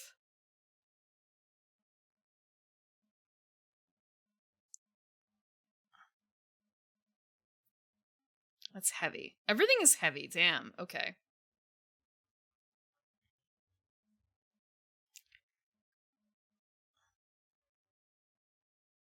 Who's supposed to be wearing this? That's a good question. It's probably going to be our tank. We'll upgrade our tank. We saw how well that worked before. We had all this on our tank, and he died. So we will upgrade our tank with stuff.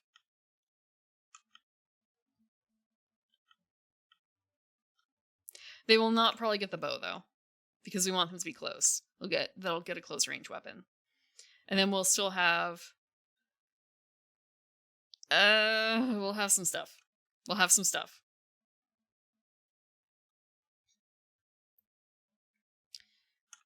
So...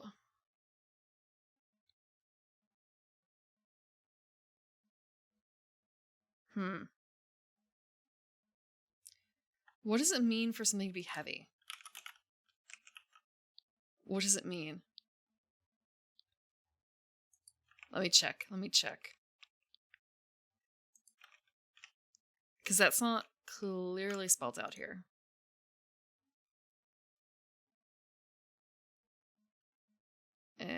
Showdown, watch, blackout. Glossary?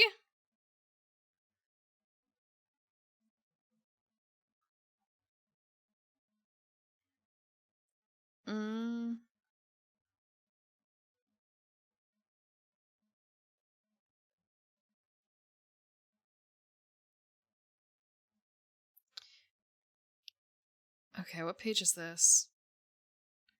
Current page is 41.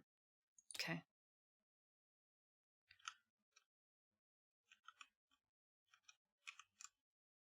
Heavy. Substantial weight. Okay. Thank you. How does that affect me in game, though, is going to be the question. So I suppose it doesn't unless something specifies? I hope.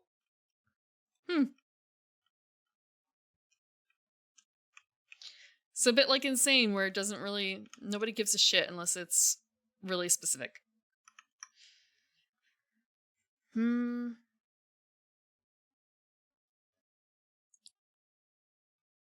Thank you for this horror music.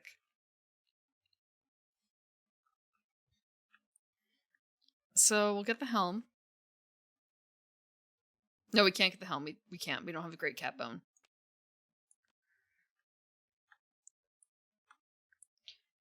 We can get the coat, skirt, boots. Pretty much. Just that. Cat's eye circlet. Coat, skirt, boots. Okay.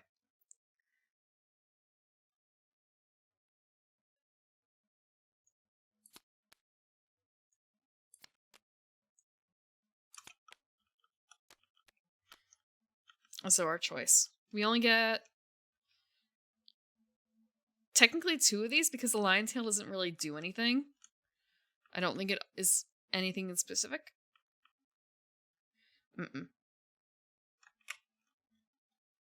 Technically 2.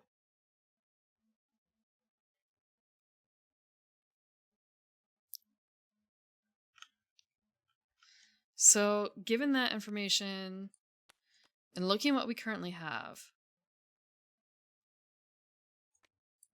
I'm going to look at these in combination with all the other crap that we have lying around on the tank. Like the other equipment.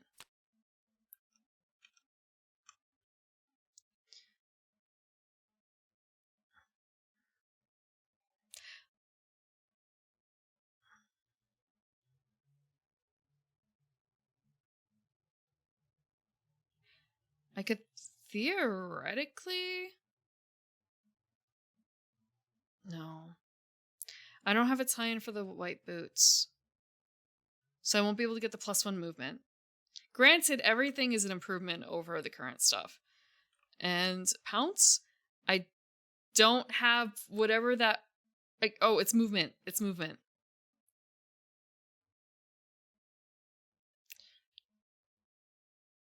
The free attack is actually really good, isn't it? That attack. If you can line it up. Damn, okay.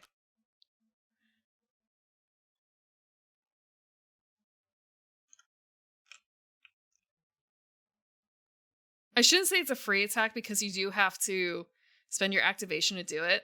However,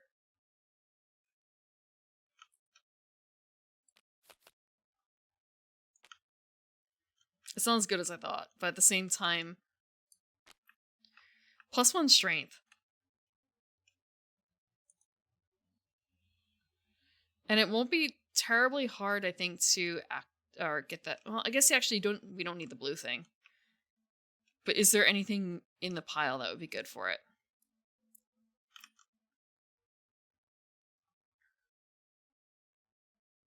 The +1 evasion is really nice, though. Like, it's worked out nice. It would have worked out a lot nicer. It would have worked out a lot nicer.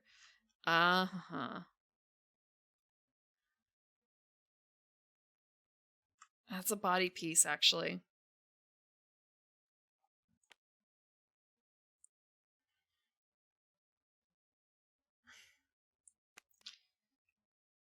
If I grab this, if I'm able to put that anywhere alone. Bleh.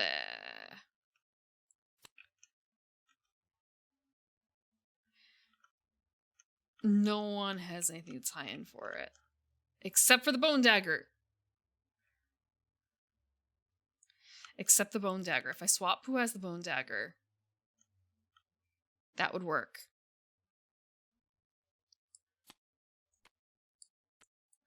I haven't actually bought this yet.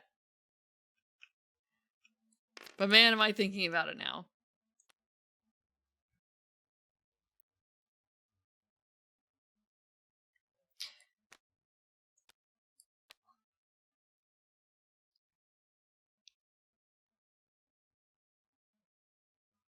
With some pounce. Okay, I think I'm getting the boots. I'm buying the boots. We're buying shoes, motherfuckers.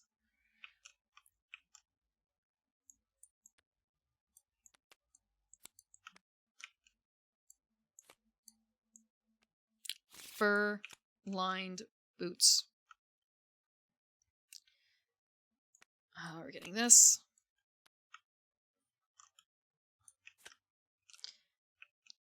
And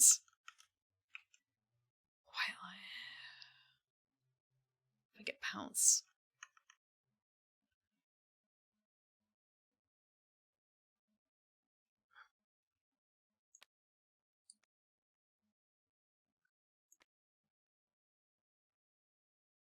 We're just gonna leave that over here. We'll take the coat too. And that will be... Fuck. Do I not have the hide for that? Was I relying too much on the wrong type of thing? The sinew, monster hide, lion tail.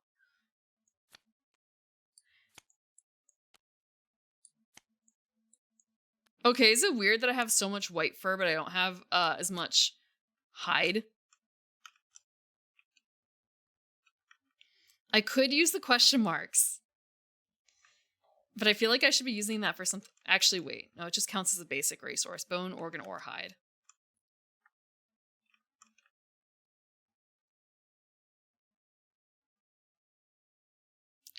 I could get gauntlets with that.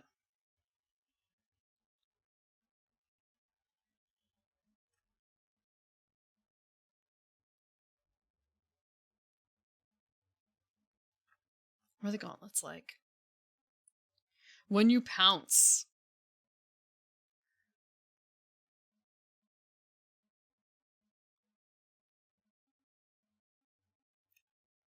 If I'm setting someone up to pounce,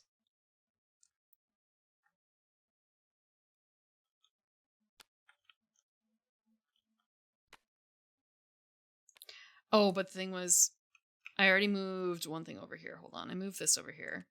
And I paid for this. I paid for the white line boots. And I paid for the catgut bow. But I hadn't actually paid for the white lion coat yet. Which is why it was kind of an shit. Because the sinew and the monster bone are for one. The lion's tail and the monster hide are for another. And then these are from old stuff. Like other things.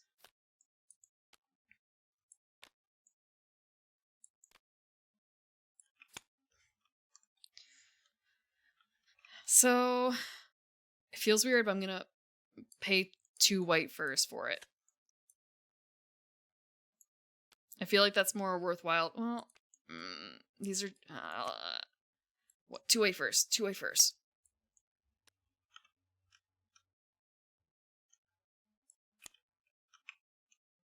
For the white lion coat. Theoretically, I could do white fur and this and buy the white lion gauntlets too. I think I'm going to. Maybe I'm going overboard in buying shit. Am I on a shopping spree? Gauntlets. Gauntlets. Only roll the dice. Surely I want a buyer's remorse. Absolutely never. Okay, so we have a whole bunch of gear. We're also going to use the love juice to intimacy. So, nominated survivors have to consume. I think before I just did unnamed survivors, so it'd be a little easier. So we're going to nominate these 2. The ones after Vetch. We're going to nominate them. They don't have names. They don't need names because who knows? They might die. They might realize life is not worth living.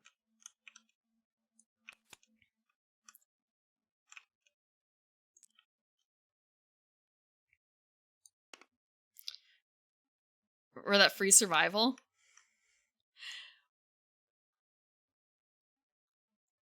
When the time comes, the time has not come yet.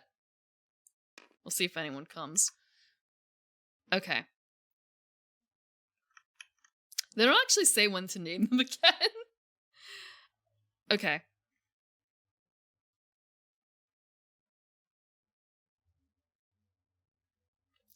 Let's be a lady.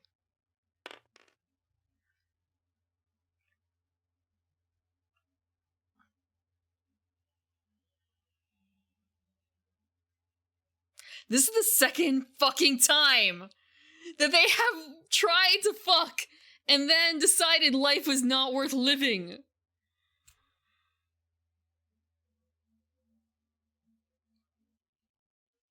This is the second time!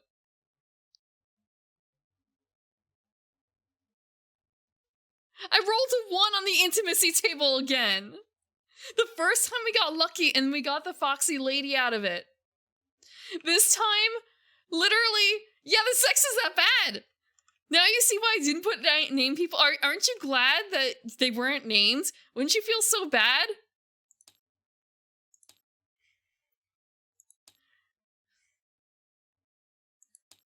No smash.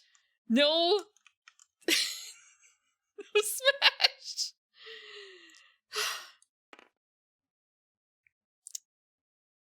God damn.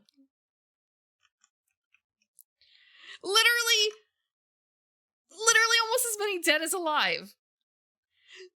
Only 1 new person has been brought in. Again, because of an expansion pack.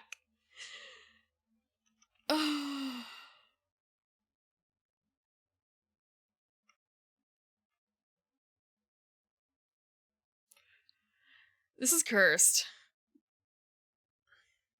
They don't count as food, I don't think, because they walk off into the distance.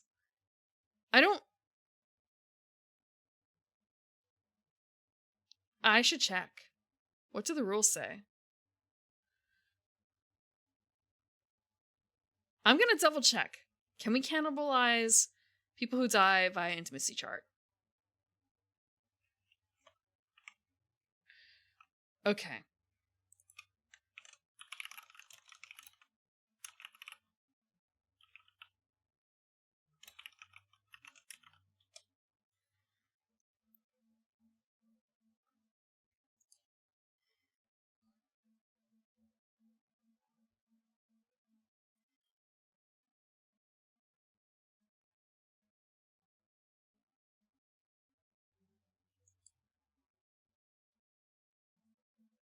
technically not dead.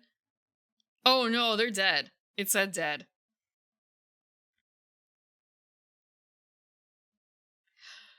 There are problems with this search.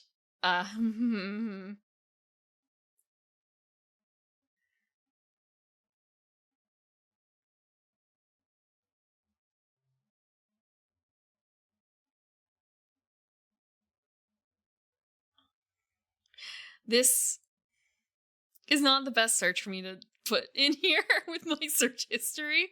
Let me check.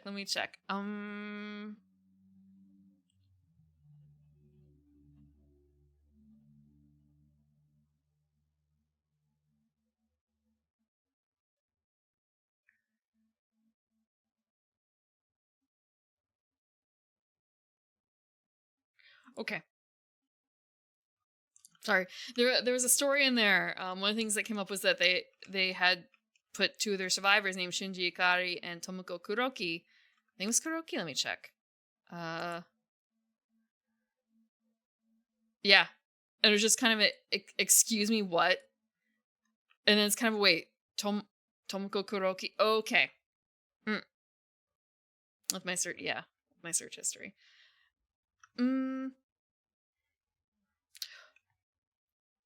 Clone and delete.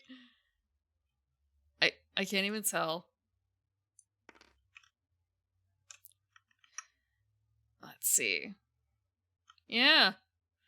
So that is bad. Let us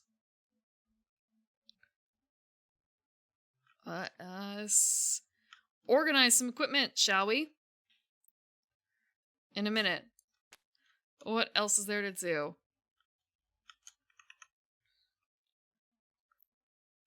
I was kind of tempted to do a physical die roll. Maybe I would get luckier that way.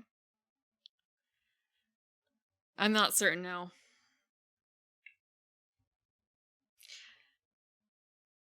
You like this song? I'm gonna double check. I think it's inspired by... let me check.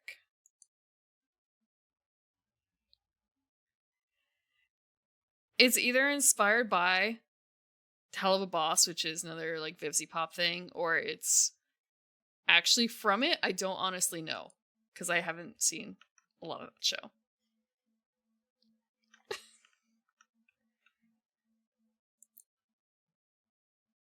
So we crafted everything, we endeavored, we built nothing, no special showdown.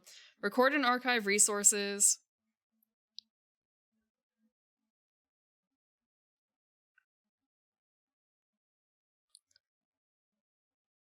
So when they say archive the cards, do we actually just put them back where they belong? Instead of in a separate pile? Because I do have a pile of cards that I never put back properly because I wasn't certain. I'm going to double check that real quick too.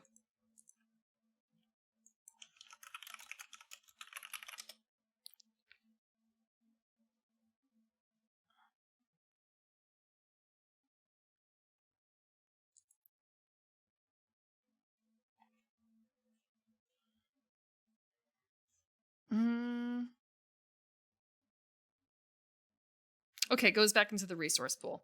So I should actually be like flipping this over. I'm going to separate these out and put them back into their respective piles.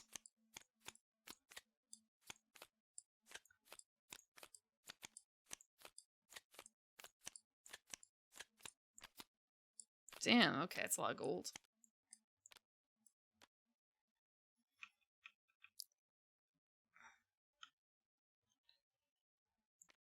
Granted, I suppose it kind of doesn't matter. Let's see.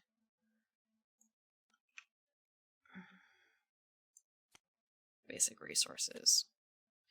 I'm assuming that these are going to get, like, put in the appropriate spot later. Rhythm platformer? Are you talking about... Is it another one of those... Necrodancers? Is that what it's called?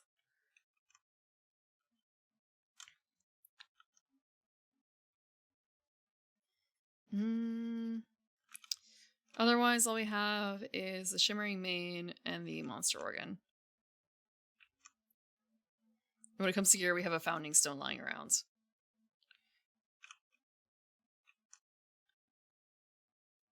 I think, wait, whoa, I saw something for that. Hold on.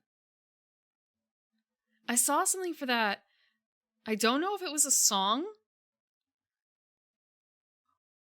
Wait, I do actually have a song for Billy Bust Up in my pile. You know what? It's might be because it's by the same person, potentially. Because I think the Billy Bust Up might be, hold on, a Sam Haft thing. Let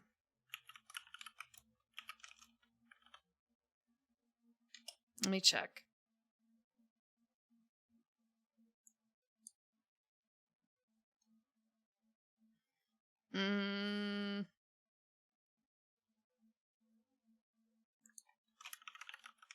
Who's the composer?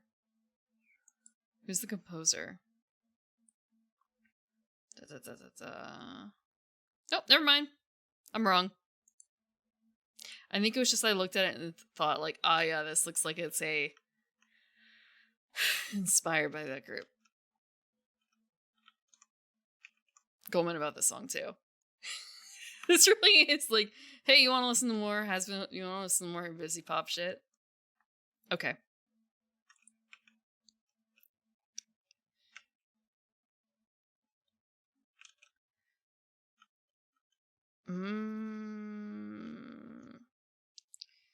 Prepare departing survivors. We're going to prepare for the next hunt. We may not be able to get to the showdown, but we can at least do the hunt part of it.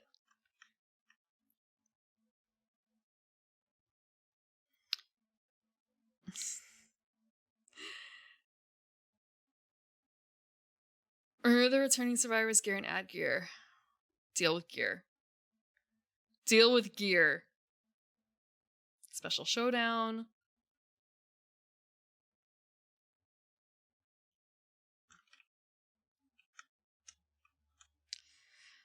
So, Vetch can't.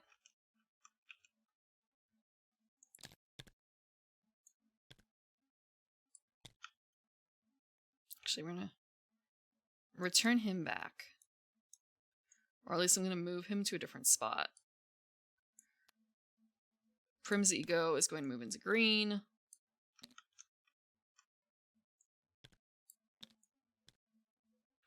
Oh shit. That's supposed to go over here.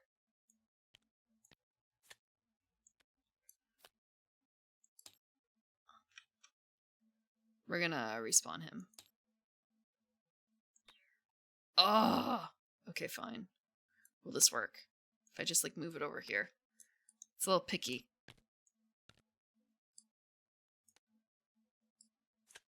There we go.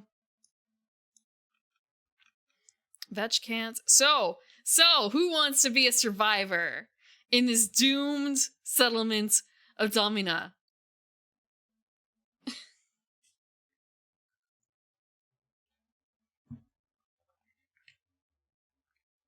Okay.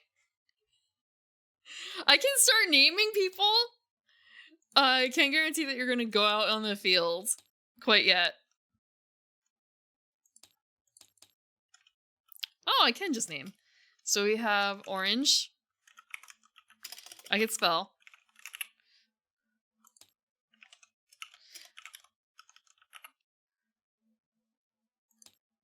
I only have 2 more spots.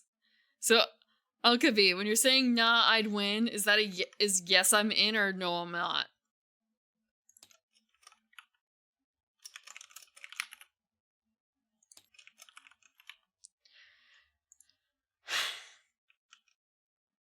Everyone else is dead. Thank you for the water. Oh shit! Also, they all already have genders assigned, I'm sorry. I am literally just going down the row. So,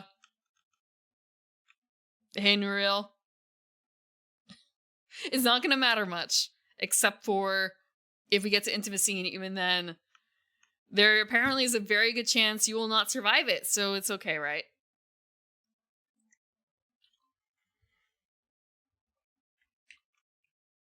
This is a black... This is a Black Widow settlement, incidentally.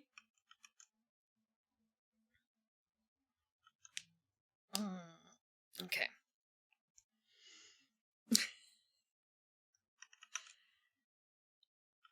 Okay. So now we have to settle up.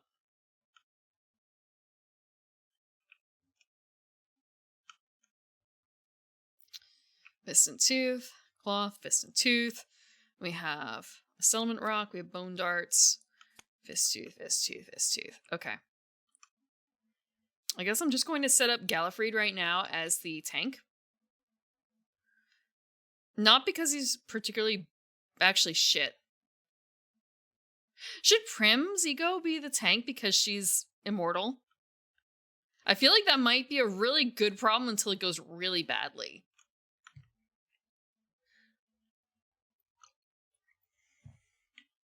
Okay.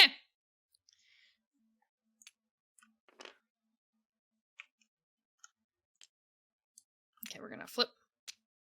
Flip. And we're gonna move from the center. Except we haven't... Oh, actually, they get 1 survival for getting named.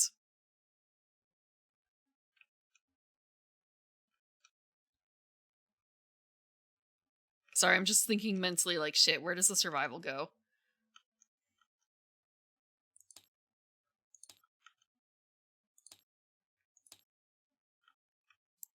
Oh, I was gonna say, oh, but baby! We didn't get a baby. Oh, shit! Hold on. Because of this, I need to roll again. If I get another 1, I'm fucked. We have another chance.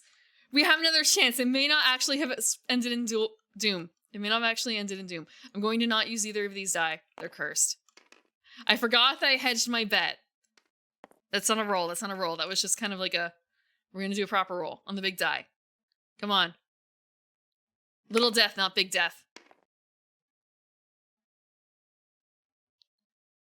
We got a... We got the best little death. Okay, we got the best little death. Excellent. So it was a 1 or a 10.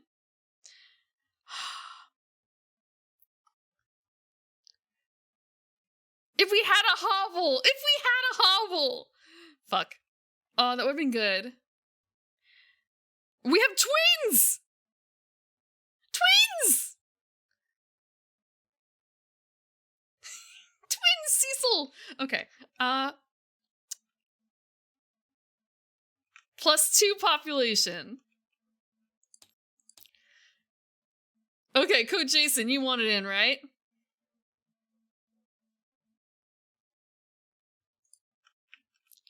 I'm sorry that you're not special children, however... What am I doing? Apparently it's heaven or hell. Instead of going off into the distance, can make you male. You were born today. I want to say I'm trying to keep it even.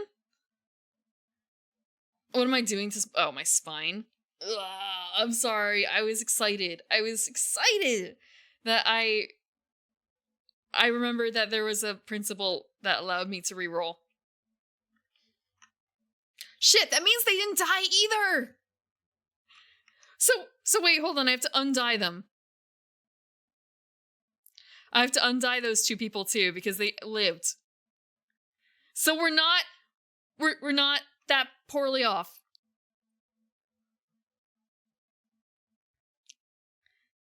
Yes, I am excited that my survivors lived through that.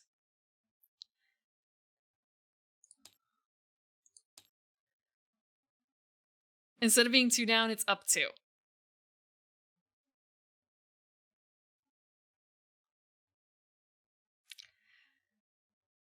Can it be called a kink if it's something that's kind of expected of the survival of your species?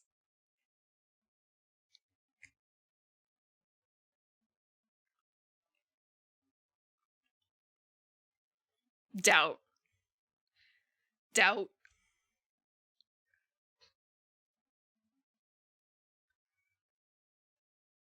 Okay. So only 4 dead.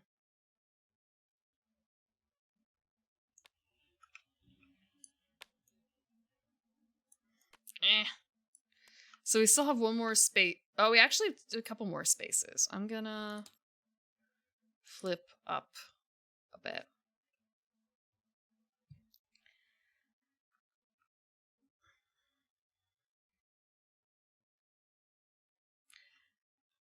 There's a lot to unpack with the whole thing.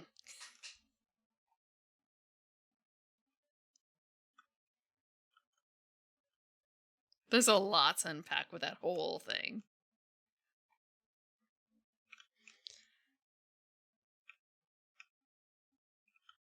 Okay, so we still have... Oh shit, I didn't actually pick the last 2. That was the thing. I didn't pick the last 2. And we still have a few unnamed survivors.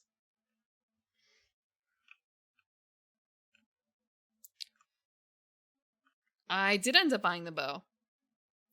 So... Crowbar, you're on the table. Is there a queue? I do not believe there is a queue. Whether or not you actually get to be in battle is... I have one open space. Finally you get to kill Orange. Someone... I was going to say someone will get to, and it'll probably be a Screaming Antelope.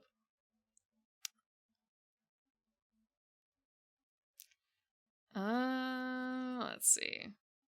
Hello, RAD. Wait. Oh, shit.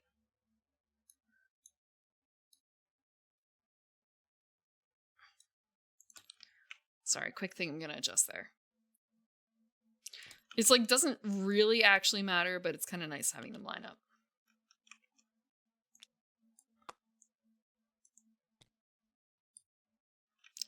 Okay.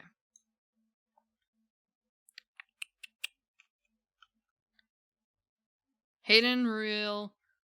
Hidden or real. 1 through 5, hidden. The rest will be real for who gets to go out.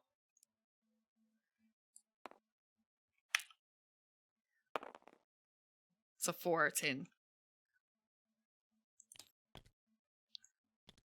I chose between the two of them because they are... characters are marked female and the token is female, so it's a little bit, like, easier to mentally map.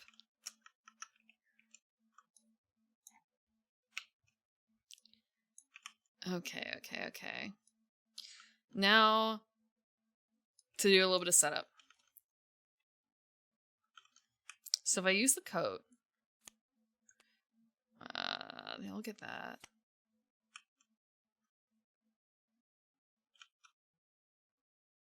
Bone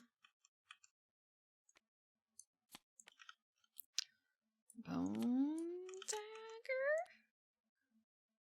Boots? Shit.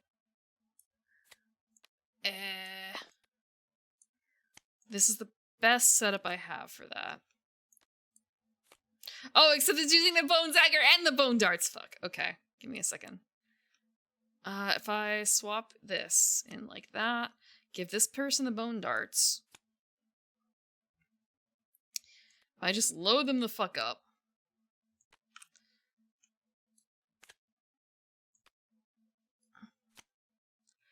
Ascending all the women's side? No, I'm always it's always even. It's always 2 men and 2 women. I'm equal opportunity murderer here.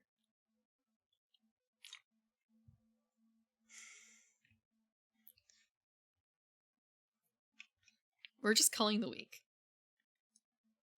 I say that, and yet Prim's ego is still fucking alive. How? I've not been keeping any particular safety to her. Okay. So...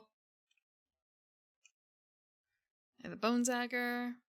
Oh, but they have 2 sets of gloves. That can't happen. Fuck. Okay. The thing is, damn.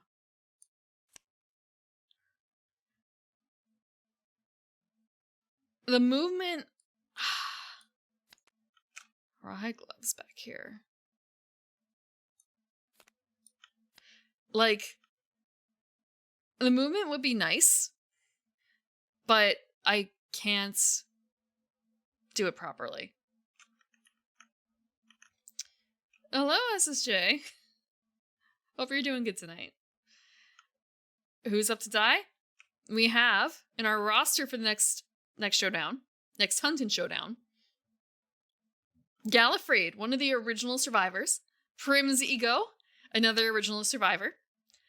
We have Hayden and Orange Crowbar Man. Two of them brand spanking new adventurers, well, survivors, who are going to be out on the field. Well, actually, I suppose no, only one of them is brand spanking new. Let me double check. No, never mind. Code Jason's the brand spanking new one. We got to choose. So, previously existing, not the babies. Dismayer. Let me check. I marked you down as male. If you would prefer not to be male, that is also acceptable. I can make that change now. Because you have not been around long enough for me to deal with that.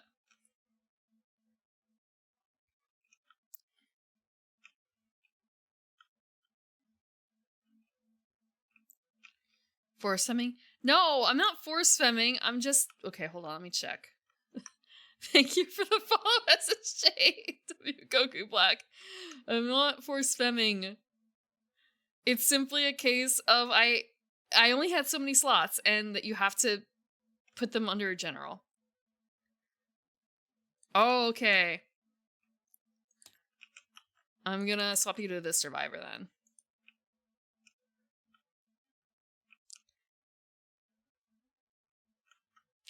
That's not my thing. You can be the survivors.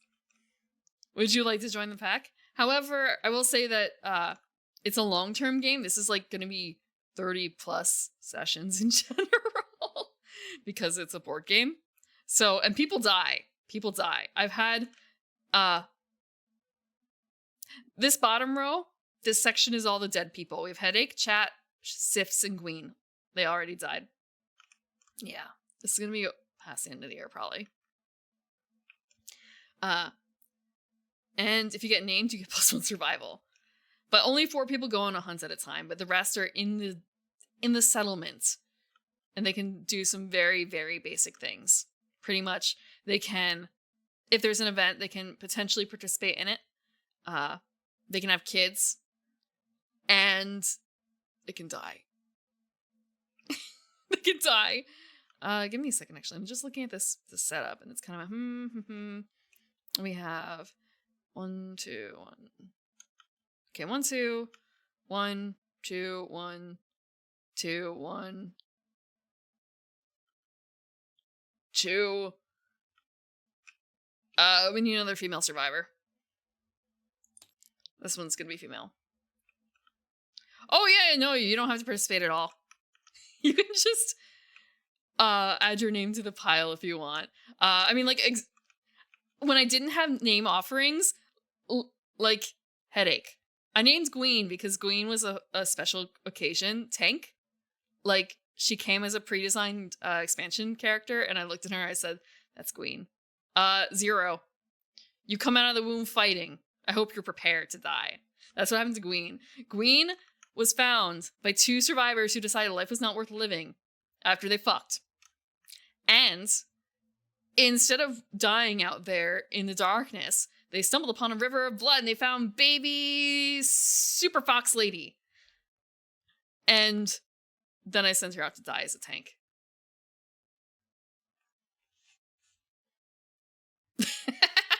The story of Gween's life in Kingdom Death Monster.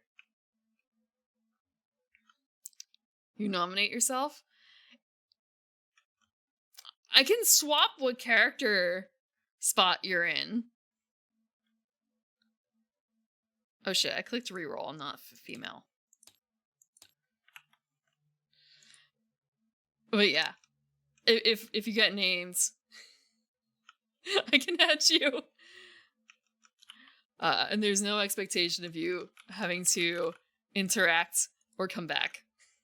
It's just, you can name these whatever you want, and like D&D 1.0 characters, do not get attached because you're probably gonna die.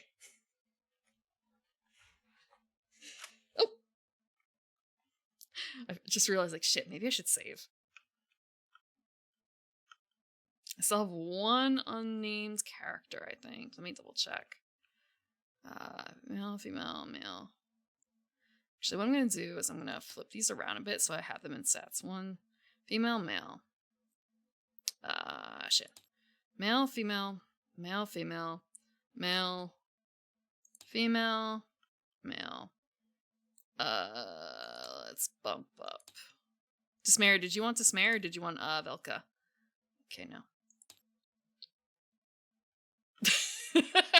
Yeah, I'm just gonna have to do this again once I run out of people and hit the butcher. Or once I hit the butcher and then run out of people, rather, huh? Male, female, male, female, male. Female. Male, female, male, female. Oh, it doesn't matter after that point because they're dead. It doesn't matter. Okay. So we have Gallifrey, who has a whole bunch of rawhide stuff.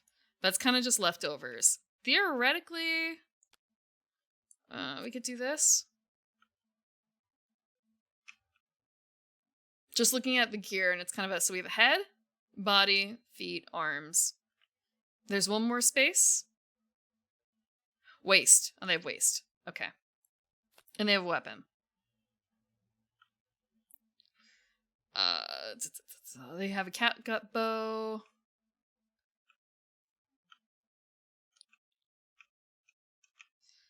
And I feel like I should give the bone darts to someone who's in the back line who doesn't have that much stuff. And then just leave this person with a founding stone up front. It kind of sucks. That's all I have for them. I did not build a new weapon aside from the cat bow. Thank you for the follow, Creepshow. Yeah. Okay, so theoretically, I actually don't think I can build any weapon with an organ and a hide. I'm pretty certain that's a no-go. I don't have any bones.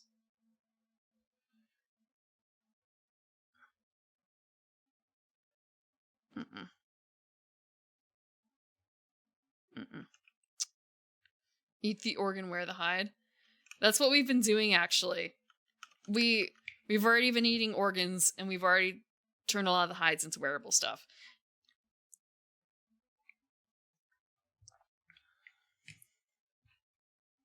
Okay.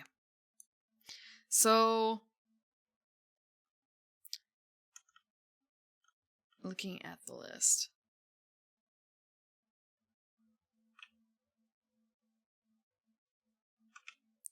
Oh, thank you for the stretch and that. I'll do the posture trick after the stretch. Should have finished the rawhide set. I wonder if we could still.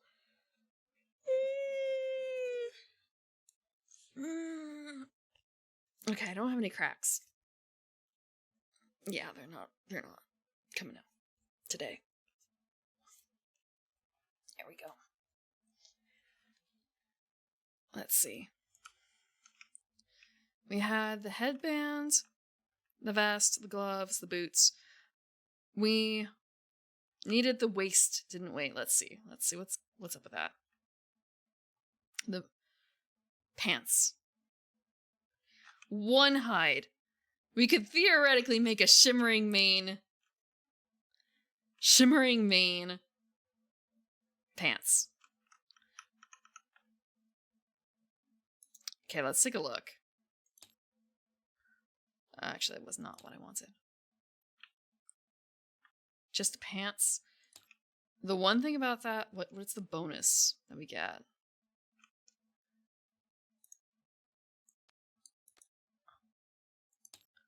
Rawhide.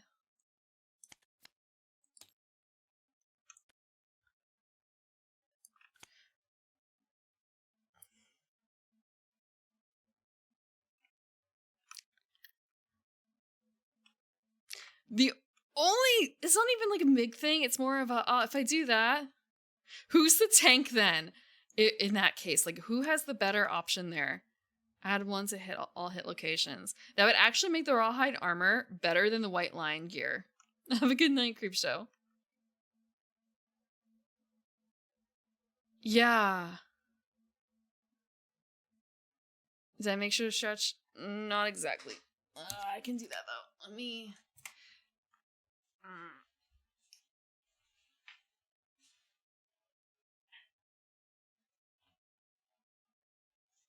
Okay, that's not my legs. That was a bad idea.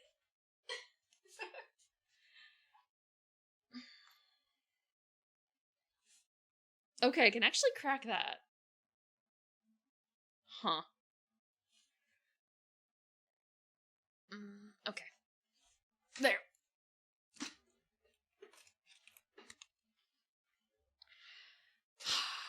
That rawhide side bonus is actually really good, so we are actually going to... I'm gonna step back a little bit. We'll use the main to make rawhide pants. All it costs is a hide.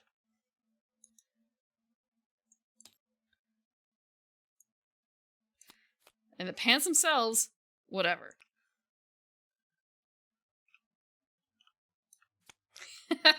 Yeah, focus on the feet, huh?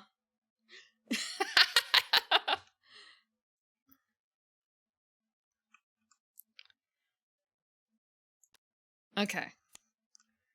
So, complete bonus set. Does that count as an ability? Oh, no, it's just an armor set bonus.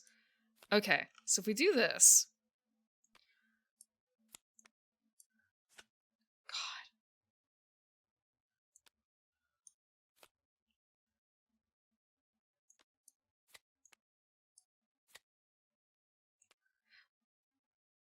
Is that kind of fucked up? Should it be, like, 1 for the arms and body? Like, they shouldn't be -1 at base, should they? That seems weird. That seems like an error. Cloth robe. Oh, okay. I'm gonna...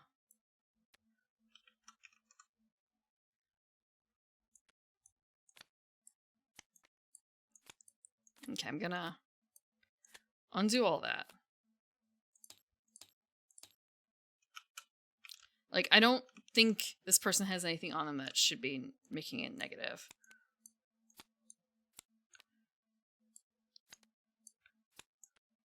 So technically everything at 2 versus this. So I'm actually going to... Oh, man. Just gonna...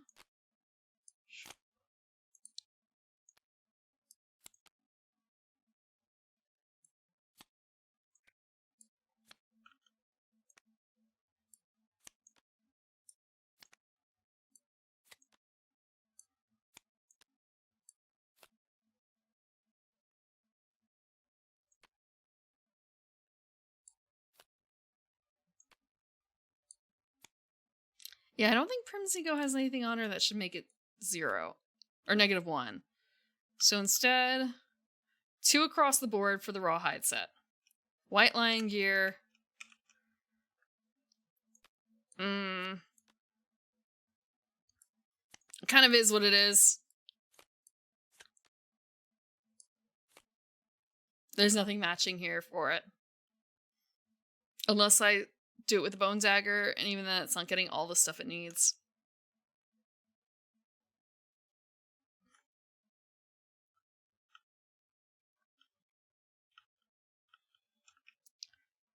And then we have an extra cloth. Wait. No, we don't. Wait, yes we do. The cloth just goes in the pile of gear that's no longer really needed. We do have an extra founding stone. Why do we have an extra founding stone? I used 2.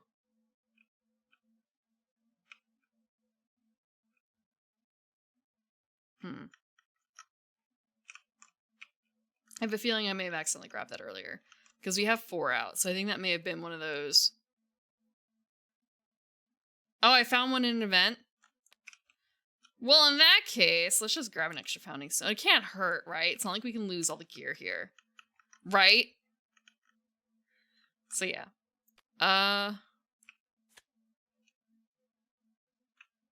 This will be fine. Everyone has some sort of melee weapon that isn't... Everyone has a melee weapon. At the very least, it isn't fist and tooth. Okay. Next up is going to be... We've settled all this.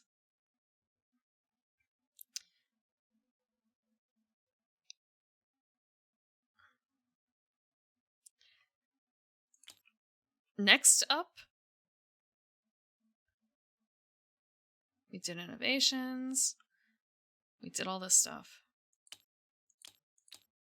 I keep having to remember that that is something to avoid. So next up should be hunt, shouldn't it?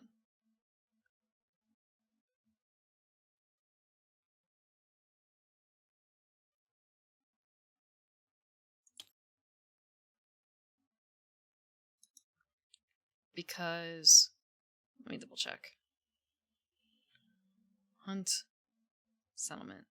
End of settlement.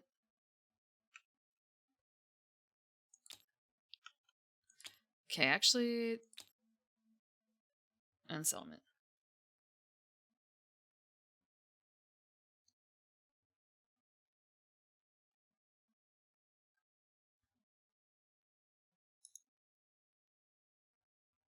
Yeah, we're gonna hunt. We're not gonna finish we're not gonna go to Showdown necessarily today. Hunt phase. Choose a quarry, set up the hunt board, hunt the quarry along the board. I think it might be okay for us to try the Screaming Antelope.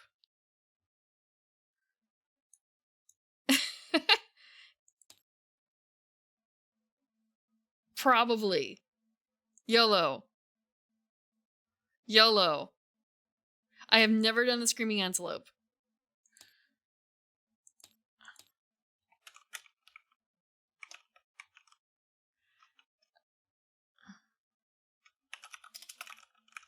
I'm gonna say this. Post-settlement pre-hunt. Oh boy.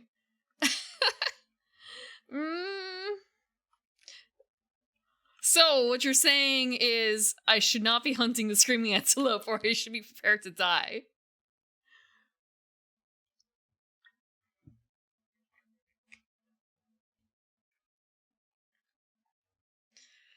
I've heard some things about it. Yeah. I think this is where insanity or hearing are kind of tied together for this, huh? We're going to choose a quarry. We chose the quarry. Set up the hunt board. So, hunt. Screaming Antelope.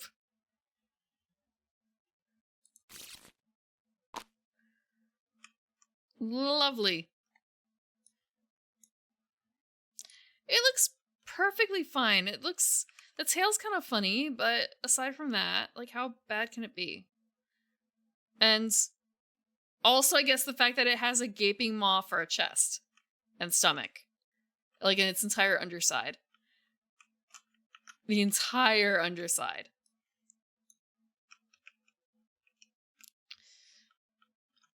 It's just a mimic antelope.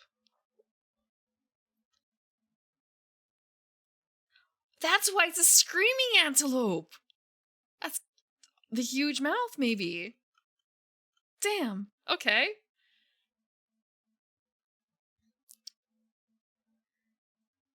Hunt the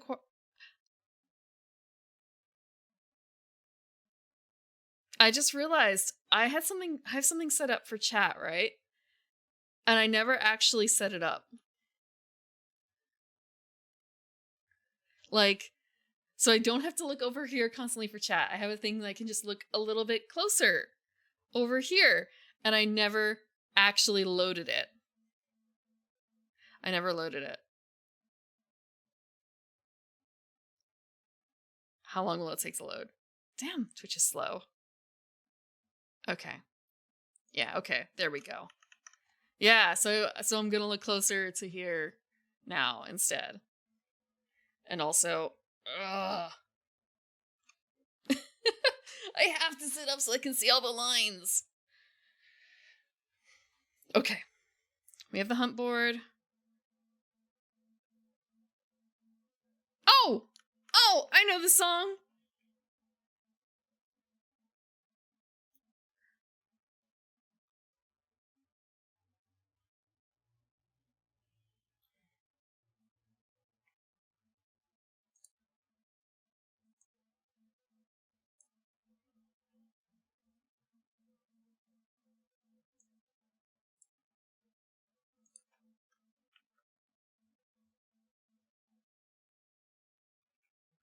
We're gonna jam for a little bit.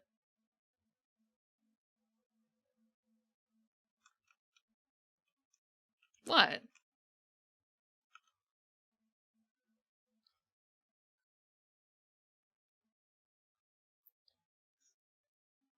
She calls out again. It's unmistakable. I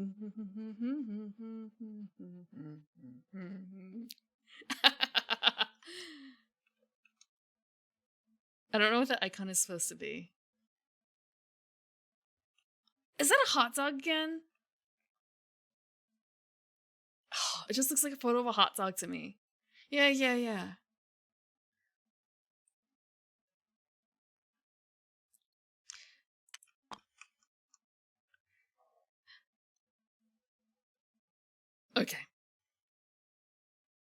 Okay. We're gonna do level 1 Screaming Antelope.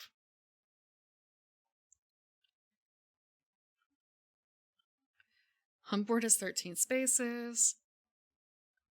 Hunt board setup. Should be set up properly.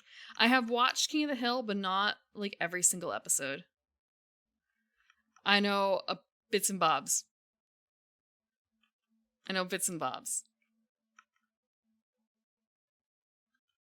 It was not something I went out of my way to watch, but it's also not something I went out of my way to not watch.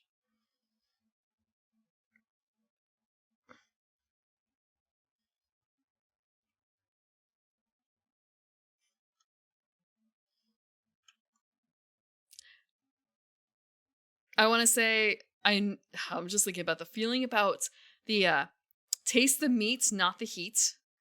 And it's just sort of the episode where Peggy and Bobby were trying to hide from Hank the fact that they were doing charcoal grilling. I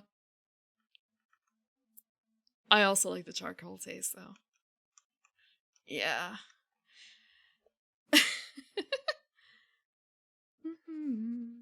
And the moves that she makes is unmistakable.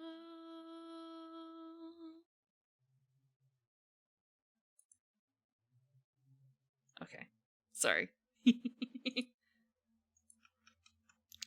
So 13 spaces, hunt event cards, hunt board setup. Shuffle the monsters, hunt event cards. Yep. So all the setup should be done. All the setup is done. Mineral gathering, herb gathering. Okay. Survivor take turns as the event revealer. The event revealer draws a top card in the survivor's current space, reads it aloud to the other players, and follows the rules on the card. Okay. So in this case, it's pretty simple. Top event card in our current space. There is nothing there. So that means one space forward toward the monster. And the survivor, the event revealer draws the top. Okay. So a move forward. Well, actually, first we're going to flip it, then move forward. Teething!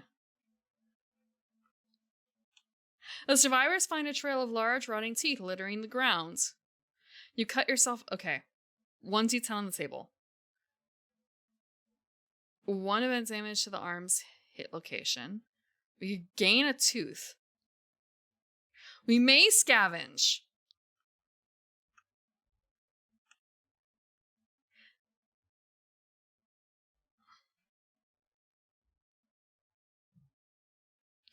Each survivor. So this is... Oh, yeah. I saw it, and it's just sort of a They say each.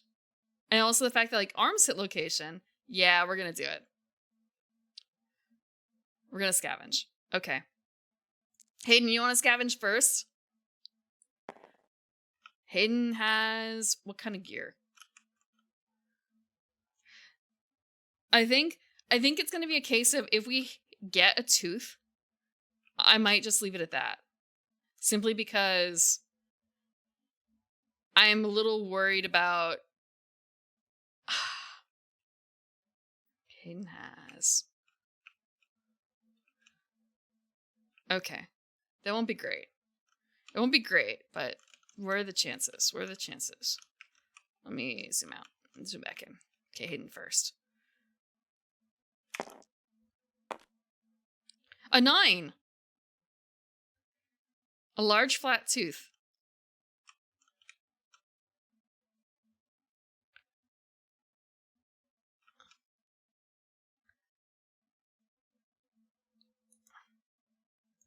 It feels a little weird to do out of here, but at the same time, large flat tooth. Oh, wait. Sorry, the initial picture was a lot different. Give me a second. What was it?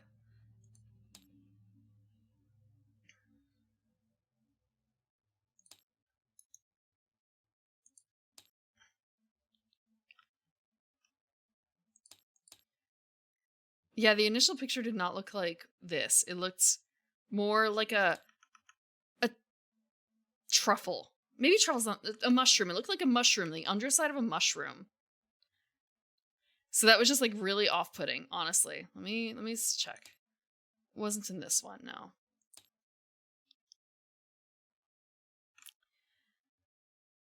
When you gain this, a survivor of your choice gains +1 insanity.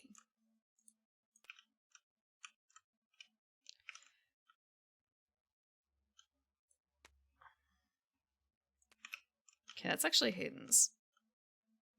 But I guess it also kind of like doesn't really get added to the pile.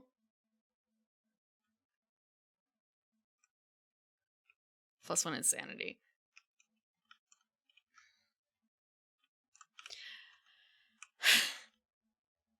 I'm just gonna fucking stack it on Prim. I do feel like I should maybe add a little bit to some of the others, but at the same time,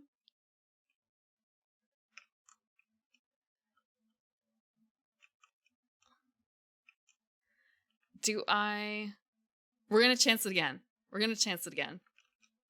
Prim is gonna scavenge. Because she has the rawhide.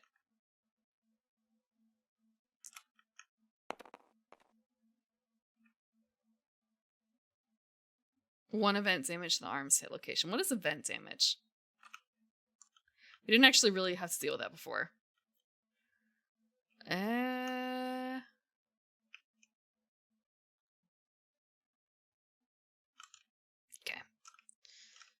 So technically, she suffers an event damage to the arm's location, but because she's insane, or because she is insane and immortal, it becomes brain damage, so it evens out? It evens out. How lucky. How lucky. Like, okay, I'm gonna roll for the other two, I think, as well.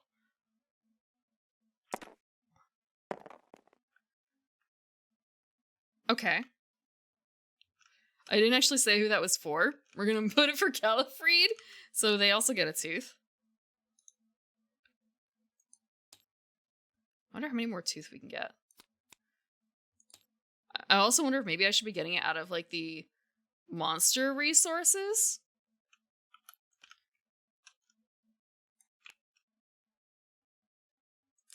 Yeah, because considering like they have all that armor, but at the same time,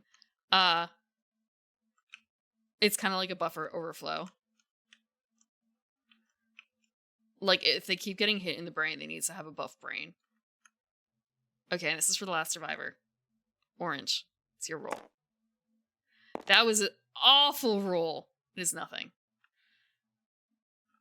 Nothing. Not the worst. Not the worst. Every time you say it's ablative, I don't know how to pronounce it, but all I can think of is I've only heard that in one. Hold on. I think I've only heard that in one case. Let me think about.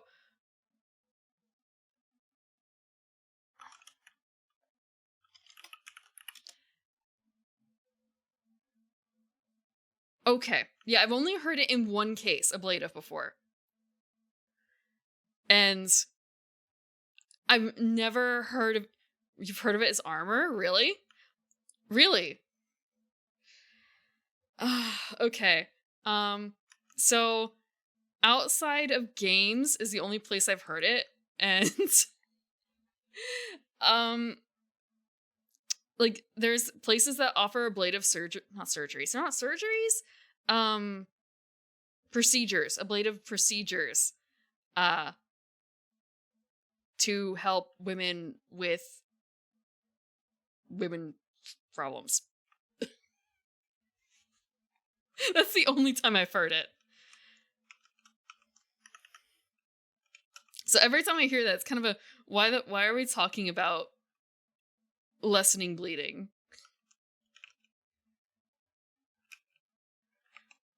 So in this case, that's endometrial ablation. So basically, it's a non-surgical alternative to hysterectomy. Hysterectomy is the word. Ablative horror is a sci-fi thing. Yeah. Yeah.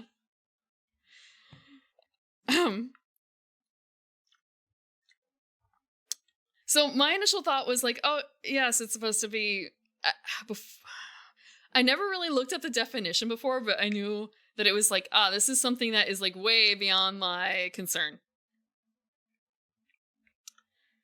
Treating the hysteria, treating the absolute agony that is bleeding a lot. I shouldn't actually say a lot. It's like actually not a huge amount. It's just, it's not pleasant.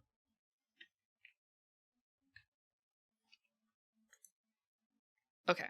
So that was teething. A tank thing? I guess if you're like what's the game? War Thunder or whatever it is? Like if you're a person who plays a lot of those kinds of games or interacts a lot with that community, like if you're in weapon development, War Thunder, is it called War Thunder? Didn't they just recently have another leak? Or like not leak, but like someone leaked documents to them?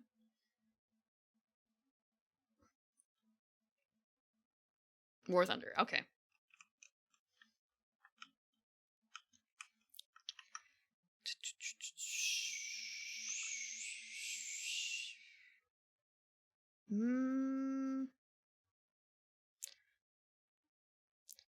Fear the dead, who tame the monster underneath your bed. 'Cause I'll be watching you till morning light. Let's see.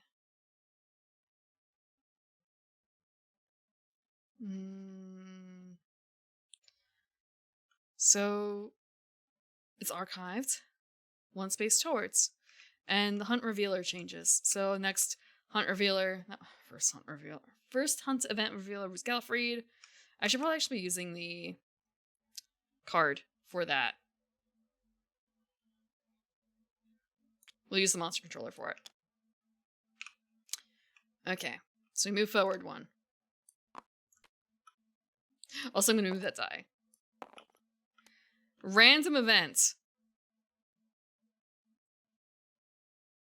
Okay. Times they are on your side.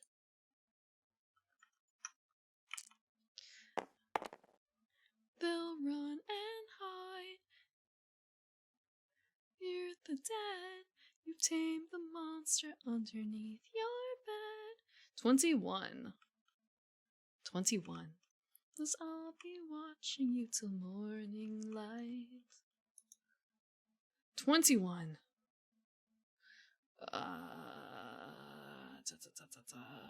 Where is it? Hunt events. 12 through 25. I thought it was just in the past, like, day or two. Maybe 3.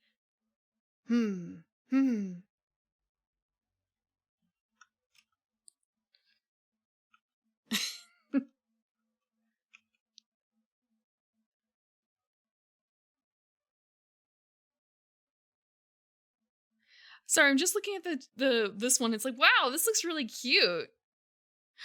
Oh, it's a chance encounter. The barewood chain barefoot waif with soot-covered feet. That has to be her, right? Okay, 21. Drawings. Cowering in a cave, the survivors find strange drawings decorating the walls. They appear to contain a message. Any survivor with 3+ understanding may try to decipher the drawings by rolling 1d10. If the settlement has pictographs, every survivor may roll, regardless of their understanding, and add +4 to their rolls. No one has enough understanding. The most we have is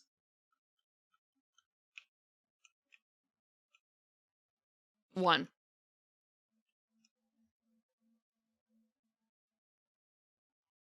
Yeah. Is this a song from? Yep, it's Repo.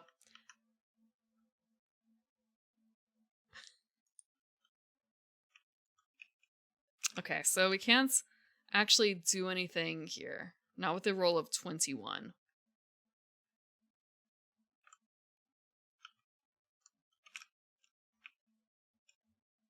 Yep. So, nothing bad happens though. That's nice.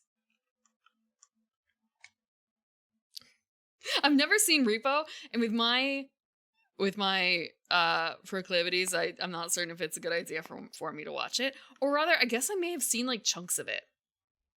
I cannot watch Repo. Yeah.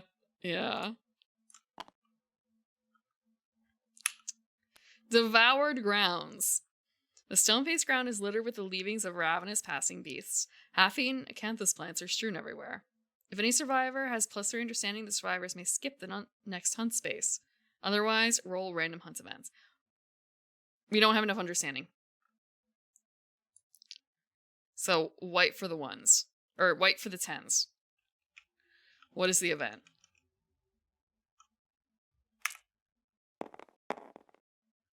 $63.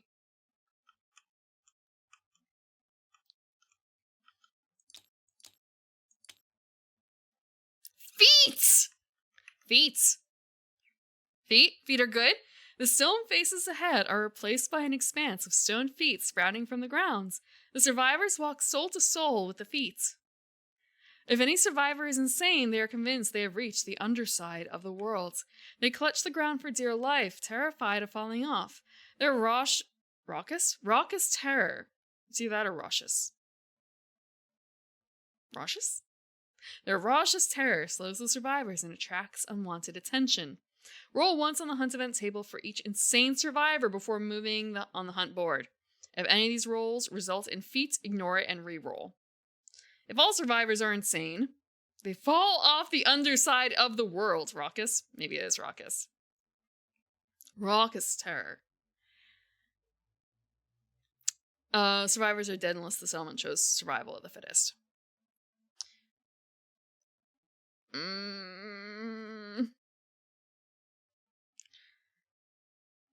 So, we don't have to deal with the all insane.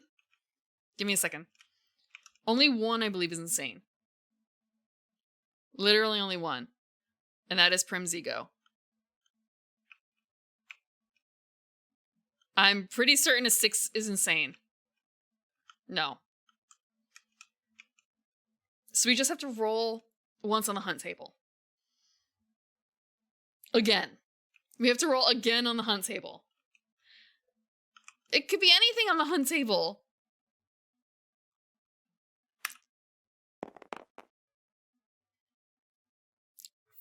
15. 10.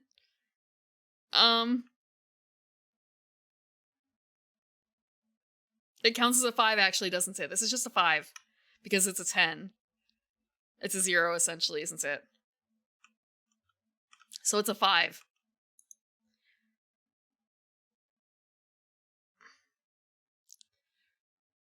Sorry, because it only goes up to 100, so let's see. That's always one of the things I hate doing. Kind of doing the wraparound there. Flesh field. We had this before! Damn it! Oh, god damn it. Okay. Ahead, the stone faces on the ground give way to a field of man-sized fleshy boils sprouting thick black hair. The sinuous terrain radiates moist heat. As they travel, every survivor suffers heat exhaustion, losing 1 survival. The event revealer rolls 1d10. If any survivor has a sickle, they help clear a path by cutting back the thick black hair. Okay.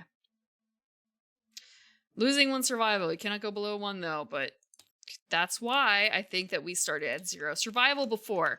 Because we went through the fucking... So I guess like not too far away from where the settlement is, there's a fucking flesh field.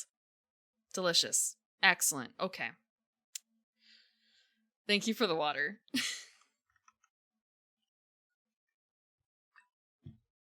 Cancer pigeons?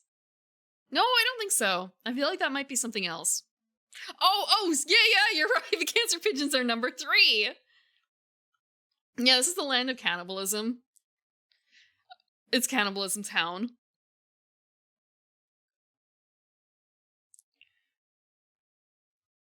The survivors are surrounded by the echoing coo of infant babble. Oh yeah, the baby face birds. The baby face birds. The cancer pigeons can make you dead inside. Okay. The rules sound complicated, but it's... I want to say it's not quite as bad as it seems. Like, I was actually quite intimidated to try and start this game, but the first story was quite the nice handhold. And a lot of the rest of this is tables and just rolling based on tables. Like, a lot of the book is tables, or in some cases reiterating rules. And yet at the same time, there are still some holes in the rules that they have to, I can't remember if it was like 163 rules clarifications that didn't include things like when we were talking about earlier, what do these symbols mean? Oh, we're back at Viper. Oh, because we started Karma. Okay.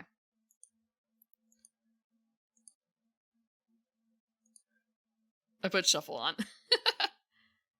So, and also I don't think it's a smart shuffle, unfortunately.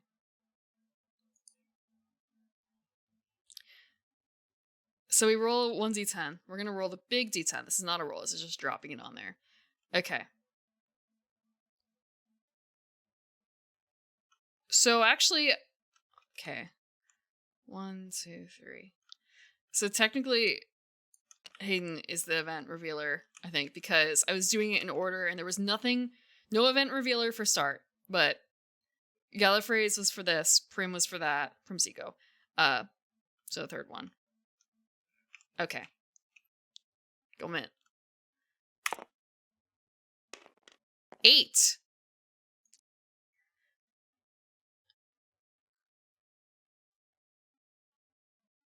So we get a basic hide resource out of this. Only 1 though.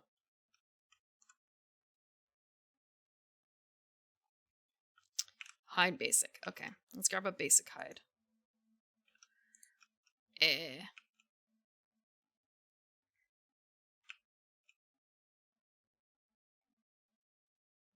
Just double checking here. I'm just gonna grab it from in here. Let's search.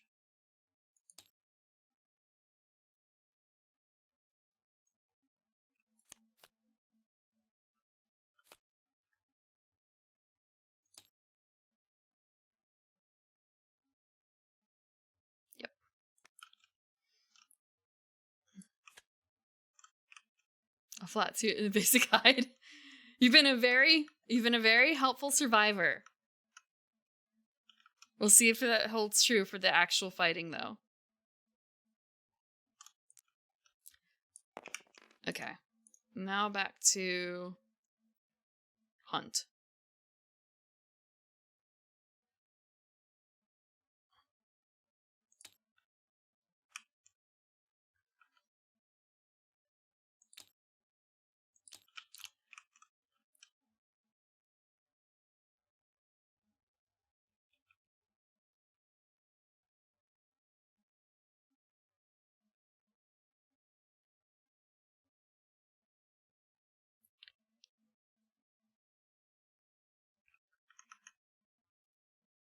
Okay. So in this case, we had a special case last time where we did some fancy ambushing. That's not the case here, it seems. Or like very likely.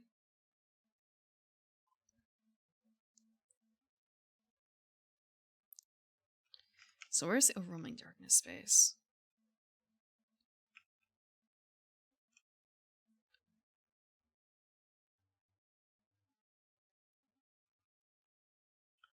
Okay. We're not going to worry about that. If you move into the same space as the monsters on their hunt turn, the hunt phase is over and the showdown phase begins immediately.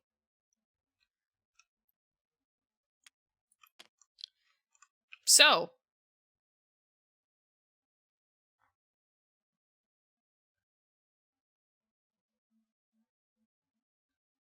yeah, we just move towards the monster.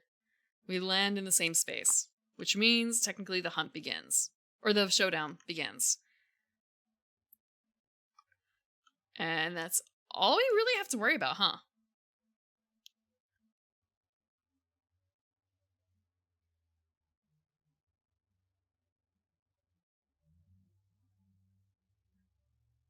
Surprisingly quick. They haven't been terribly long, but then again, this is also just like beginner. So technically showdown with the Screaming Antelope.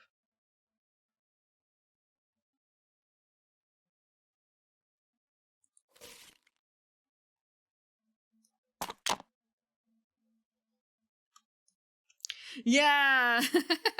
I mean, there is a section on what happens if your entire team dies during the hunt phase. Haha. Haha. Okay.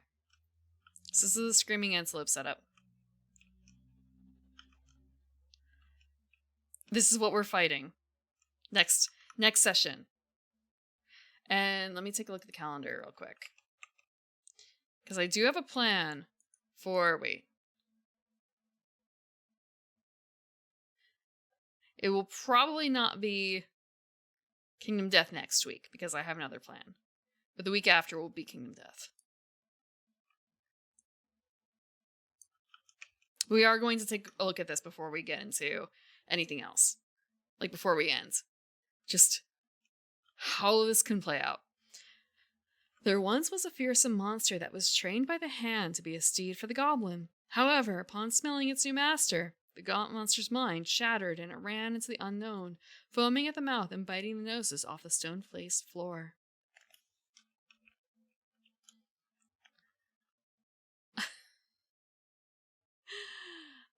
All the better to eat you with.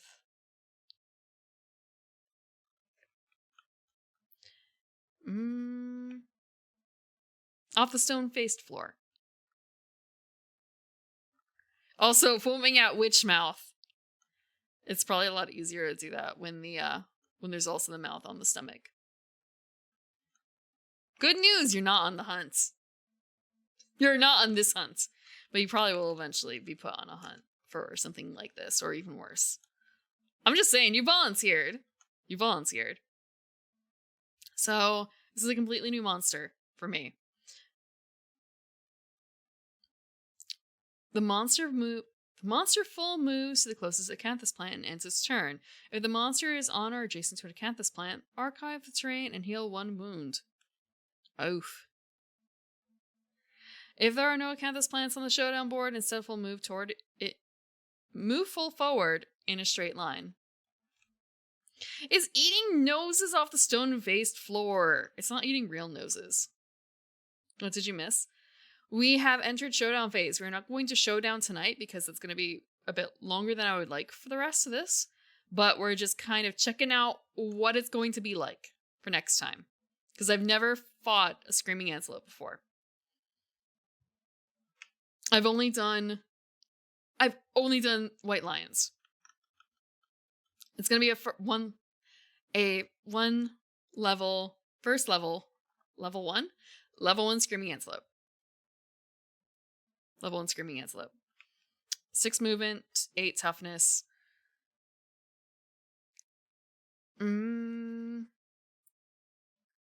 Showdown setup.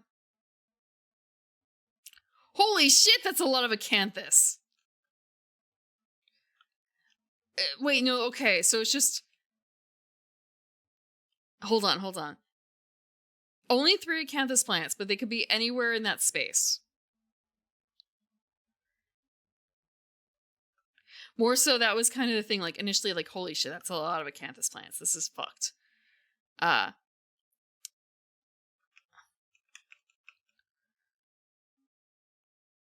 We gotta eat. We gotta eat, my man.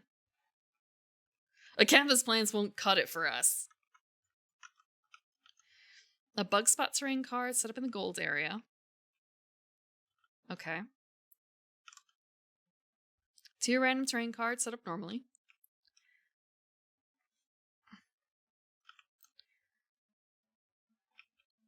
Oh, so 6 plants total. That explains it. Bug patch. Random terrain. Set up normally. So it's 2 tall grass and a survivor corpse. Wow. How could they have guessed? How could they have guessed? Eating is for the weak? No. Do you not eat? Do you not eat?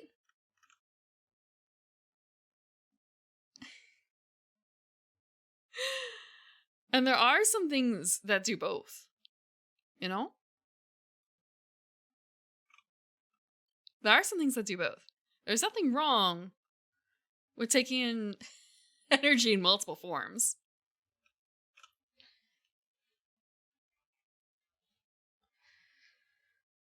Unlimited food source? They're not... No, they're not an unlimited food source. They don't work like that, unfortunately. Ow! Okay. No need for that. No need for throwing things. Okay, so the tall grass. So we just have to set them 4 away.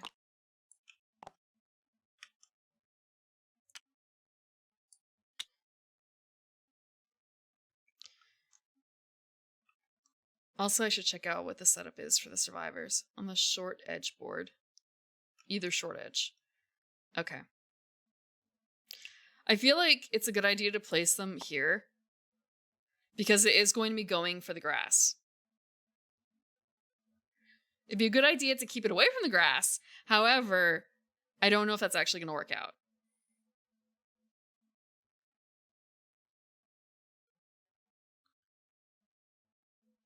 Okay, so it was 4 spaces away.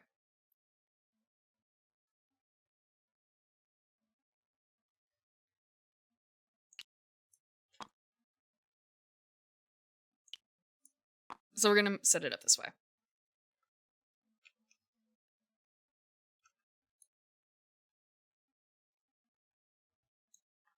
Because of the evasion. Man, that evasion would be really nice. So then we have the survivor corpse. If a survivor moves through the space occupied by this terrain, they suffer brain damage equal to the monster level. Excellent! Wait, shit. Wrong thing. I'm thinking insanity. I thought they would gain insanity, not brain damage. Fuck. Okay, that's not good. That's bad. Brain damage is bad. Insanity is good.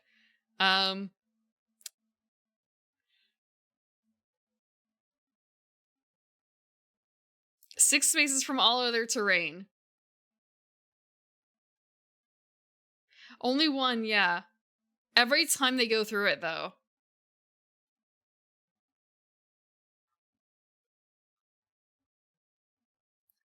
Yeah, just roll good. Just roll good. What I can do, however, is set it up so that I immediately run through it. Actually, no, but I have to stop for it, though. I have to stop for it to be good. Like, I have to use an action for it. It's heaven or hell rolling here.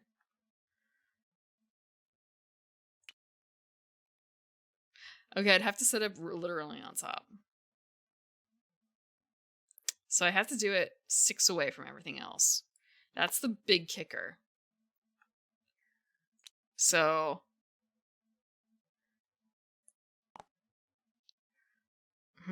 I'd have to set up quite far.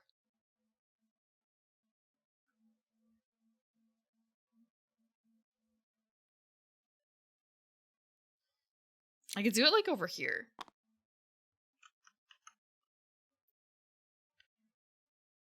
Or like over here.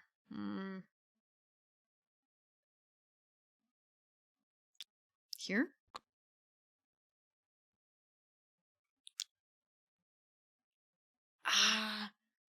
I can move it closer to the center. I can move it closer to an edge. Closer to the center.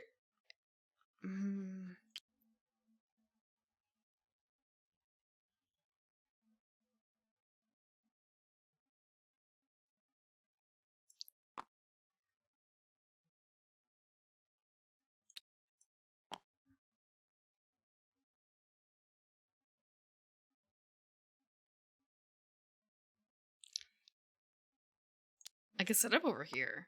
Right behind the antelope.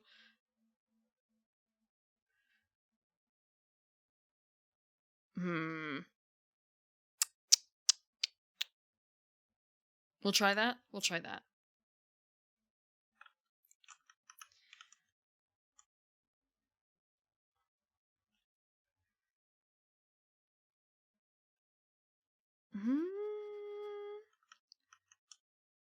Let's see.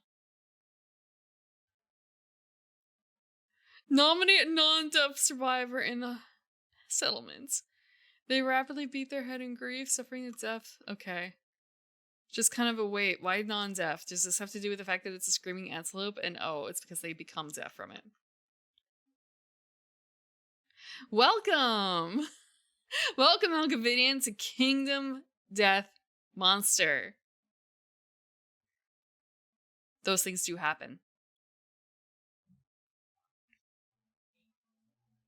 Yes, behind the antelope. Sometimes you have to make choices. I could sit all day and think about the choices, or I can just YOLO. We can still say YOLO, right? It's fine. I don't want to end up in too much analytical analysis paralysis. I've already been doing that a lot, to be honest. Like, I probably should have been able to do this in like an hour or 2.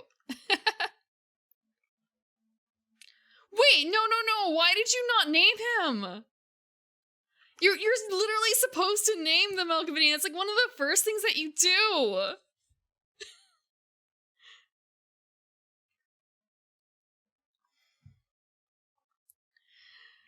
That's literally in the rules. You name them to get the survival. No! No! You take that survival, damn it. Use every benefit the game gives you. Alchemy. Gorm? No. I don't want to fight the baby. I know what Gorm looks like. I don't know what Gorm does. Before I knew that Kingdom Death was a proper game, I knew about the figures and I'd seen the art. I've seen paintings. Minis? I'd seen painted minis of Gorm. I didn't know it was called Gorm. All I knew is it was the weird anglerfish baby thing.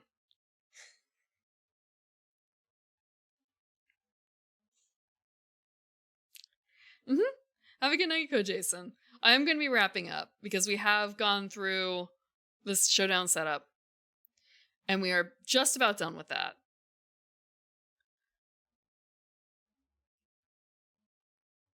You use survival. You use survival to dodge. You get to dodge. That's what you do. You get a dodge. Dodge is excellent. Dodge. You fucking use. I mean, you save the dodge, but at the same time, like, use the dodge. You get a dodge. It lets you avoid a hit. I don't remember the exact rulings on it because I had survival in my first fight, and because of the fucking flesh fields, I have not had any survival in other fights. Yeah, you're just hampering yourself. Oh man, just thinking like I want survival so badly, but I haven't fucking gotten any back. Or rather, I got it back and then I lost it, so it's kind of it's a wash.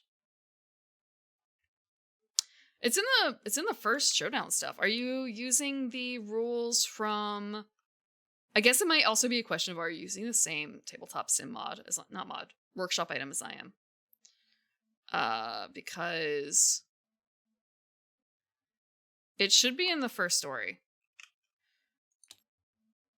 Like,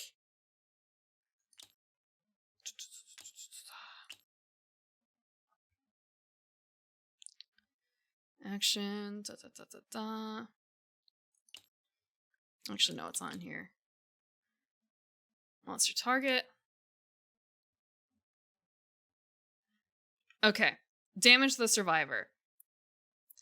The target chooses what orders to apply damage to hit locations, and if they will use a survival to dodge a hit. Yeah.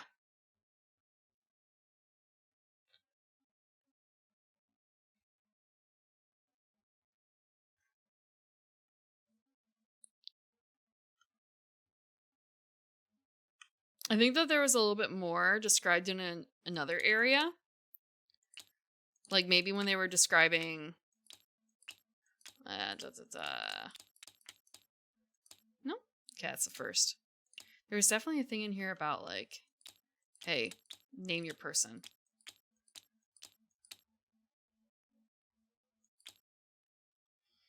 Yep, you gain a survival.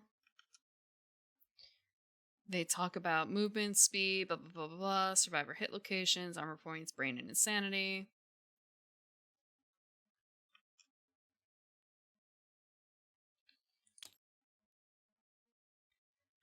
I didn't actually use for my very first fight this same module, but it's the same content, roughly. It just wasn't as nicely organized in terms of stuff.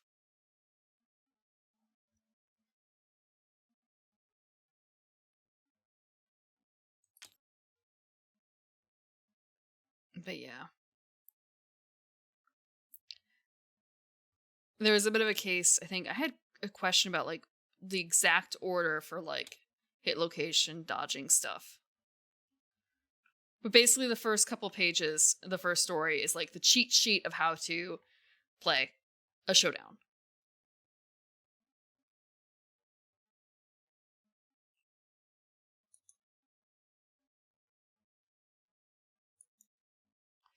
So, Showdown phase. Actually, we are in the Showdown phase, but at the same time we're in like the cooking, bone witch, armor, hand of heat, insight, and the king's curse. See the truth.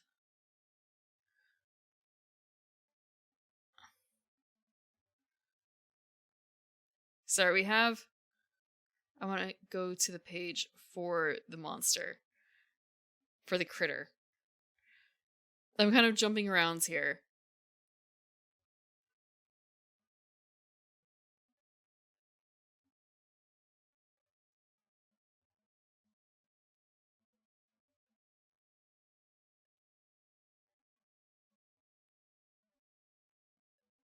Okay, here we go. That's about it, I think. Yeah. Neat. If we only had pottery, we could have a barber surgeon. Too bad.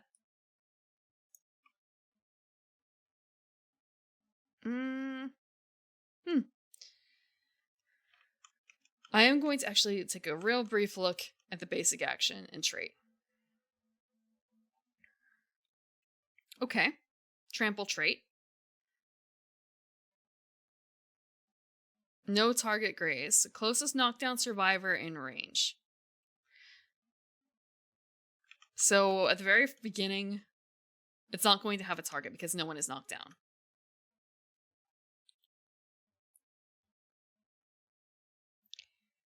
Otherwise, pretty basic. Legendary horns. Okay.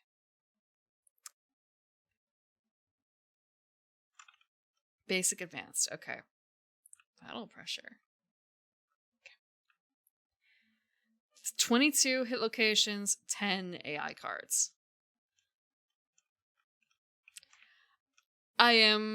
Wait, let's see what the bug patch does. We know what acanthus plants do. We didn't really interact with any before.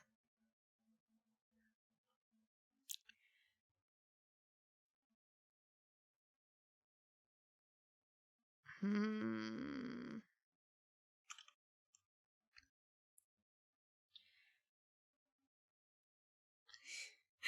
can theoretically try and beat it to the acanthus plants to get rid of them, so it can't heal.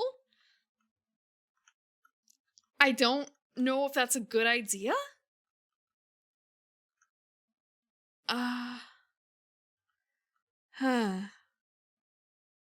Bug patch.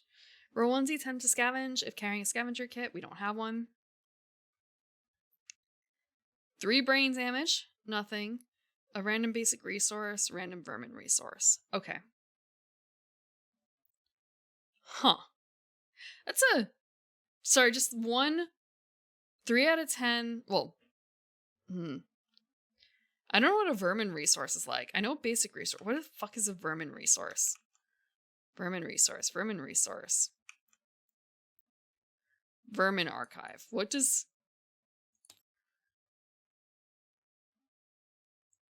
What the hell? There are 8 vermin. There's a Cyclops fly.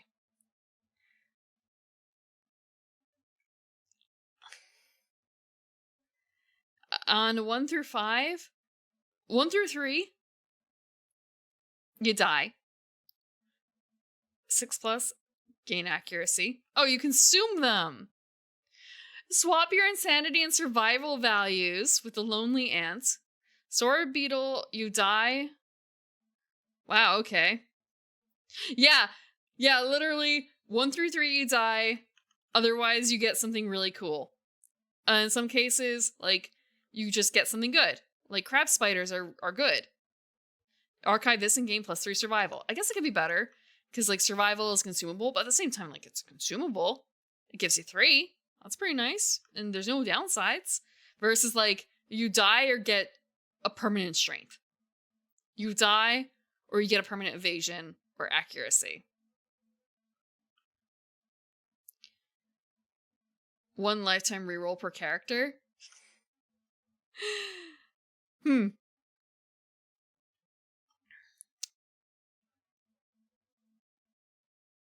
hissing Okay, I'm gonna pull this card out so you guys can see it too. The hissing cockroach. Consume. Archive this to lose all survival and gain 2d10 insanity. If you are insane, you must consume this. Oh, that would be... If I got this, if Prim's ego got that, there's no downside to her getting it. She's insane. It doesn't... Like, that's just extra armor. Holy fuck.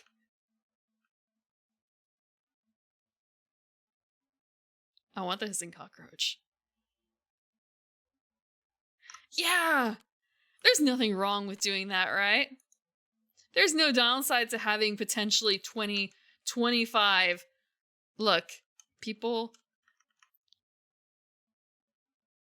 We don't even have alcohol to drown it in. She just has to eat the whole thing. Prim was always insane. Look, this is Prim's ego. Not Prim. Not Prim. It's Prim's ego. Read those words.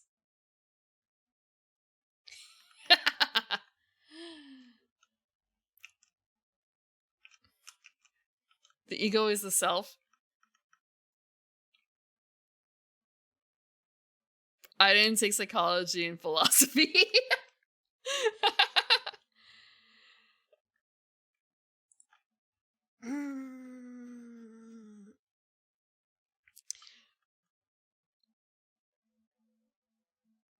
Most just kind of a, well, shit. I don't have a retort for that one.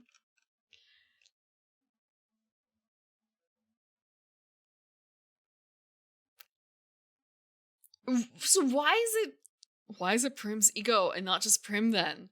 What's left? It's just everything but the shell. Everything except for the crunchy exterior.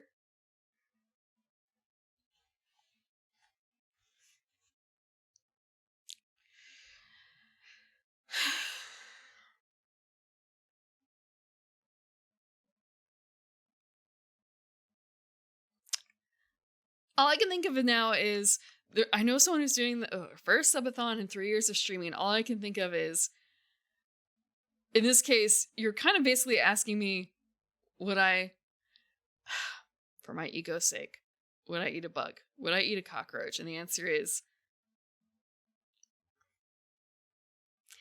with the excitement I had over the insanity loss here,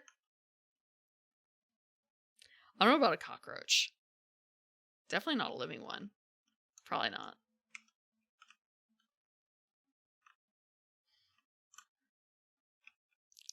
How much of Prim is Prim's ego? It sounds like you're insinuating it's a lot. You're insinuating it's a lot.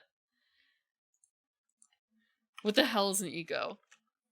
What is ego? What is ego?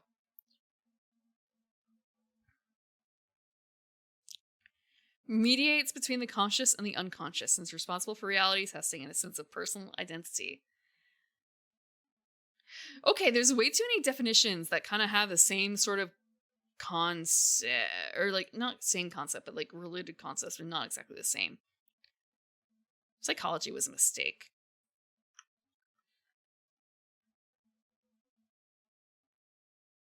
It is instinctual desires. Superego plays the critical and moralizing role. Ego is the organized, realistic agent that mediates between the instinctual desires of the id and the critical superego.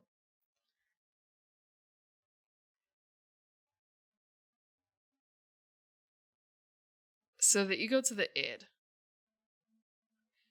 is a man on horseback.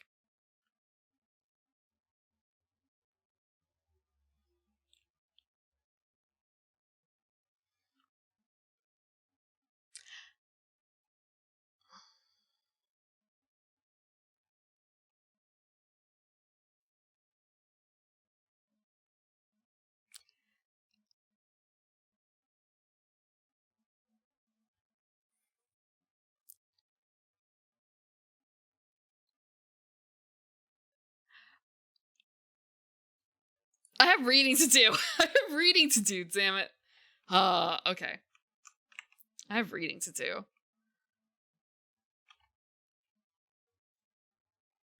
The self and reality.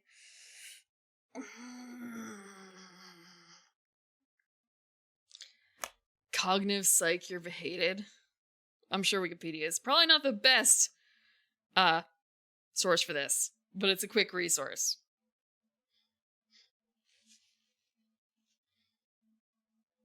The self and reality. I want to say,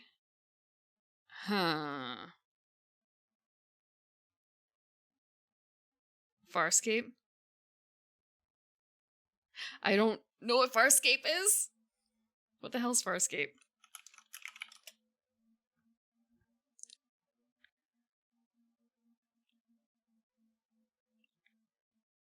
I just look at it and think, oh, it reminds me a little bit of different Stargate. It reminds me of Stargate. It's sci-fi super. I have watched parts of Stargate. I watched the movie, and I also watched a couple of, I think maybe like 2 seasons of the TV series.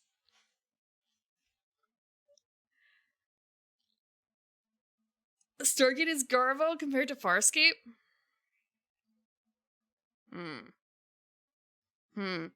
I want to say I didn't stop Stargate because I thought it was bad. There were other issues. There were other issues outside, and I just never restarted it.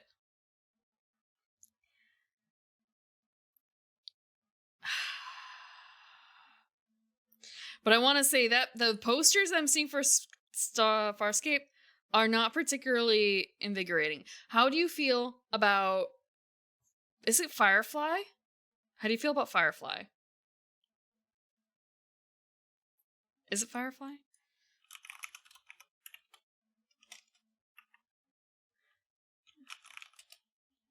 Okay, I actually kind of hated Firefly. I couldn't get past the first episode. I could not make it through the first episode of Firefly.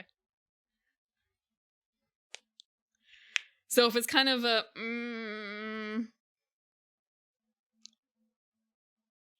using that as a guiding post.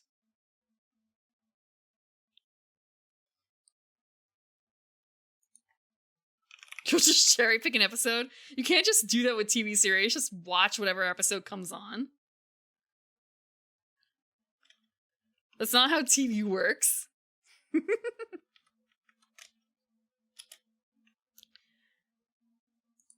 Okay, let's see. Who is on and about? He's up with X-Files. That's how I see a lot of stuff. How I saw a lot of stuff, you know, in the advent of cable television or even just regular television when you weren't able to specify, like, you want to start an episode 1. You just had to, like, go with whatever was on.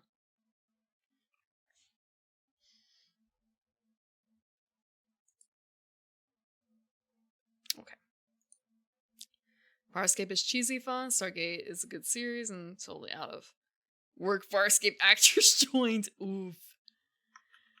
I've seen parts of X-Files, but again, it was one of those cases where I wasn't able to continue for outside reasons and never restarted. And it kind of feels like I probably don't have to start from the beginning if I were to rewatch X-Files or Stargate because of the nature of TV at the time.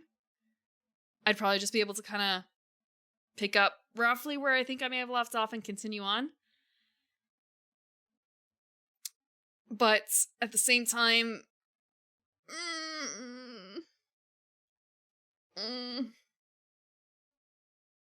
there's other shows I should watch.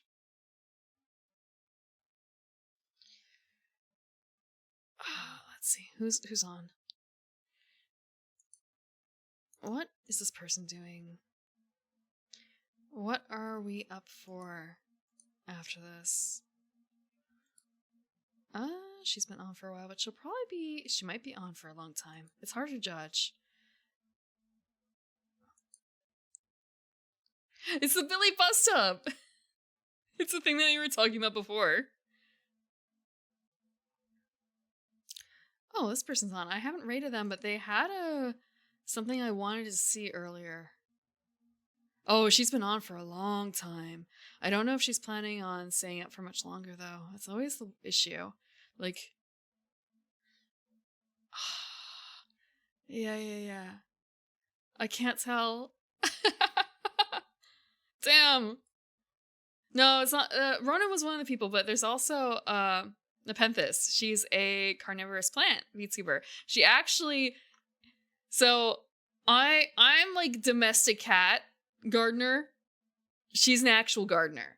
She was going to do a series. She was doing a series of streams on gardening. Because she's a professional.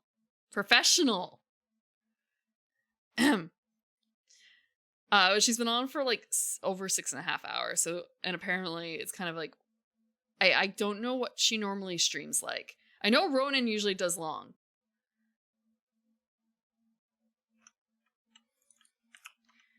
Let's see. Give me a second. Because I would like to raid her because she is another plant lady. And she's a plant lady I've never gotten to raid before.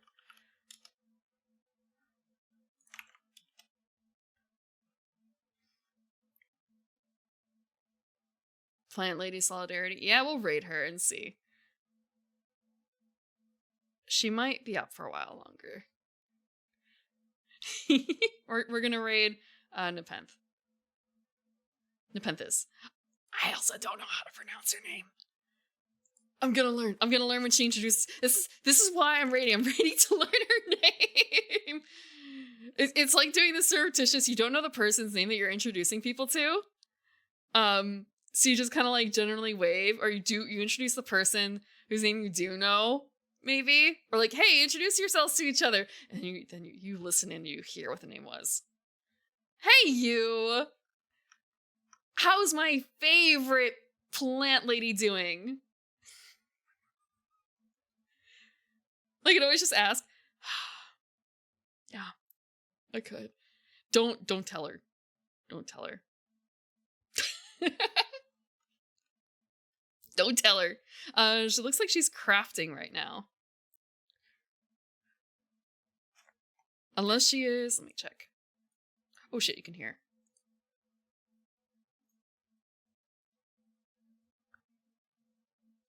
Okay, she's just singing.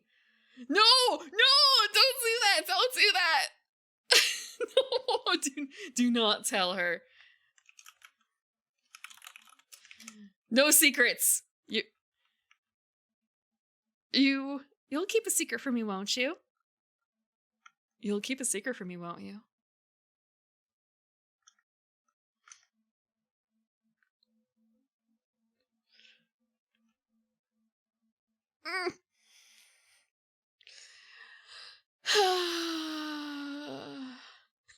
Probably not.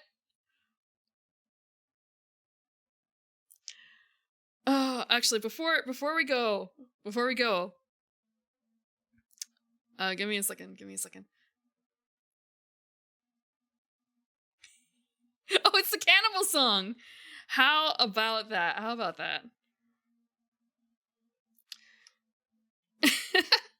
So what we have coming up, there's one more thing left for today. Or not today, this week. It is Dating Sim Sunday. For February, I'm going to be playing Dating Sims on Sunday.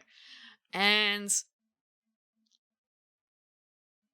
I'm going to try and pick interesting things. There's one that I do not think anyone here will have played. Or maybe even heard of. I'm really proud of that one. You're all going to run away. I can feel it in these old bones. You're going to run away when you hear about it. But I think it's going to be a fun ride. And I'm not talking about the KFC Daddy one either. That's not the one.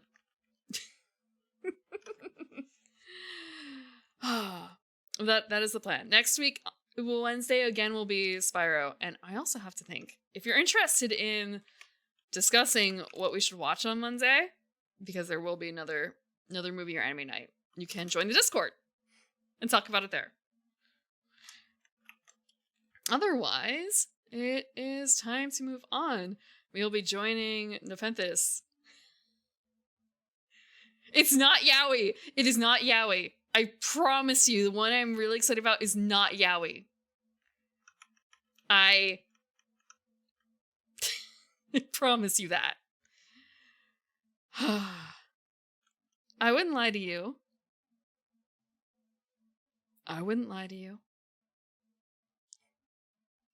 But everything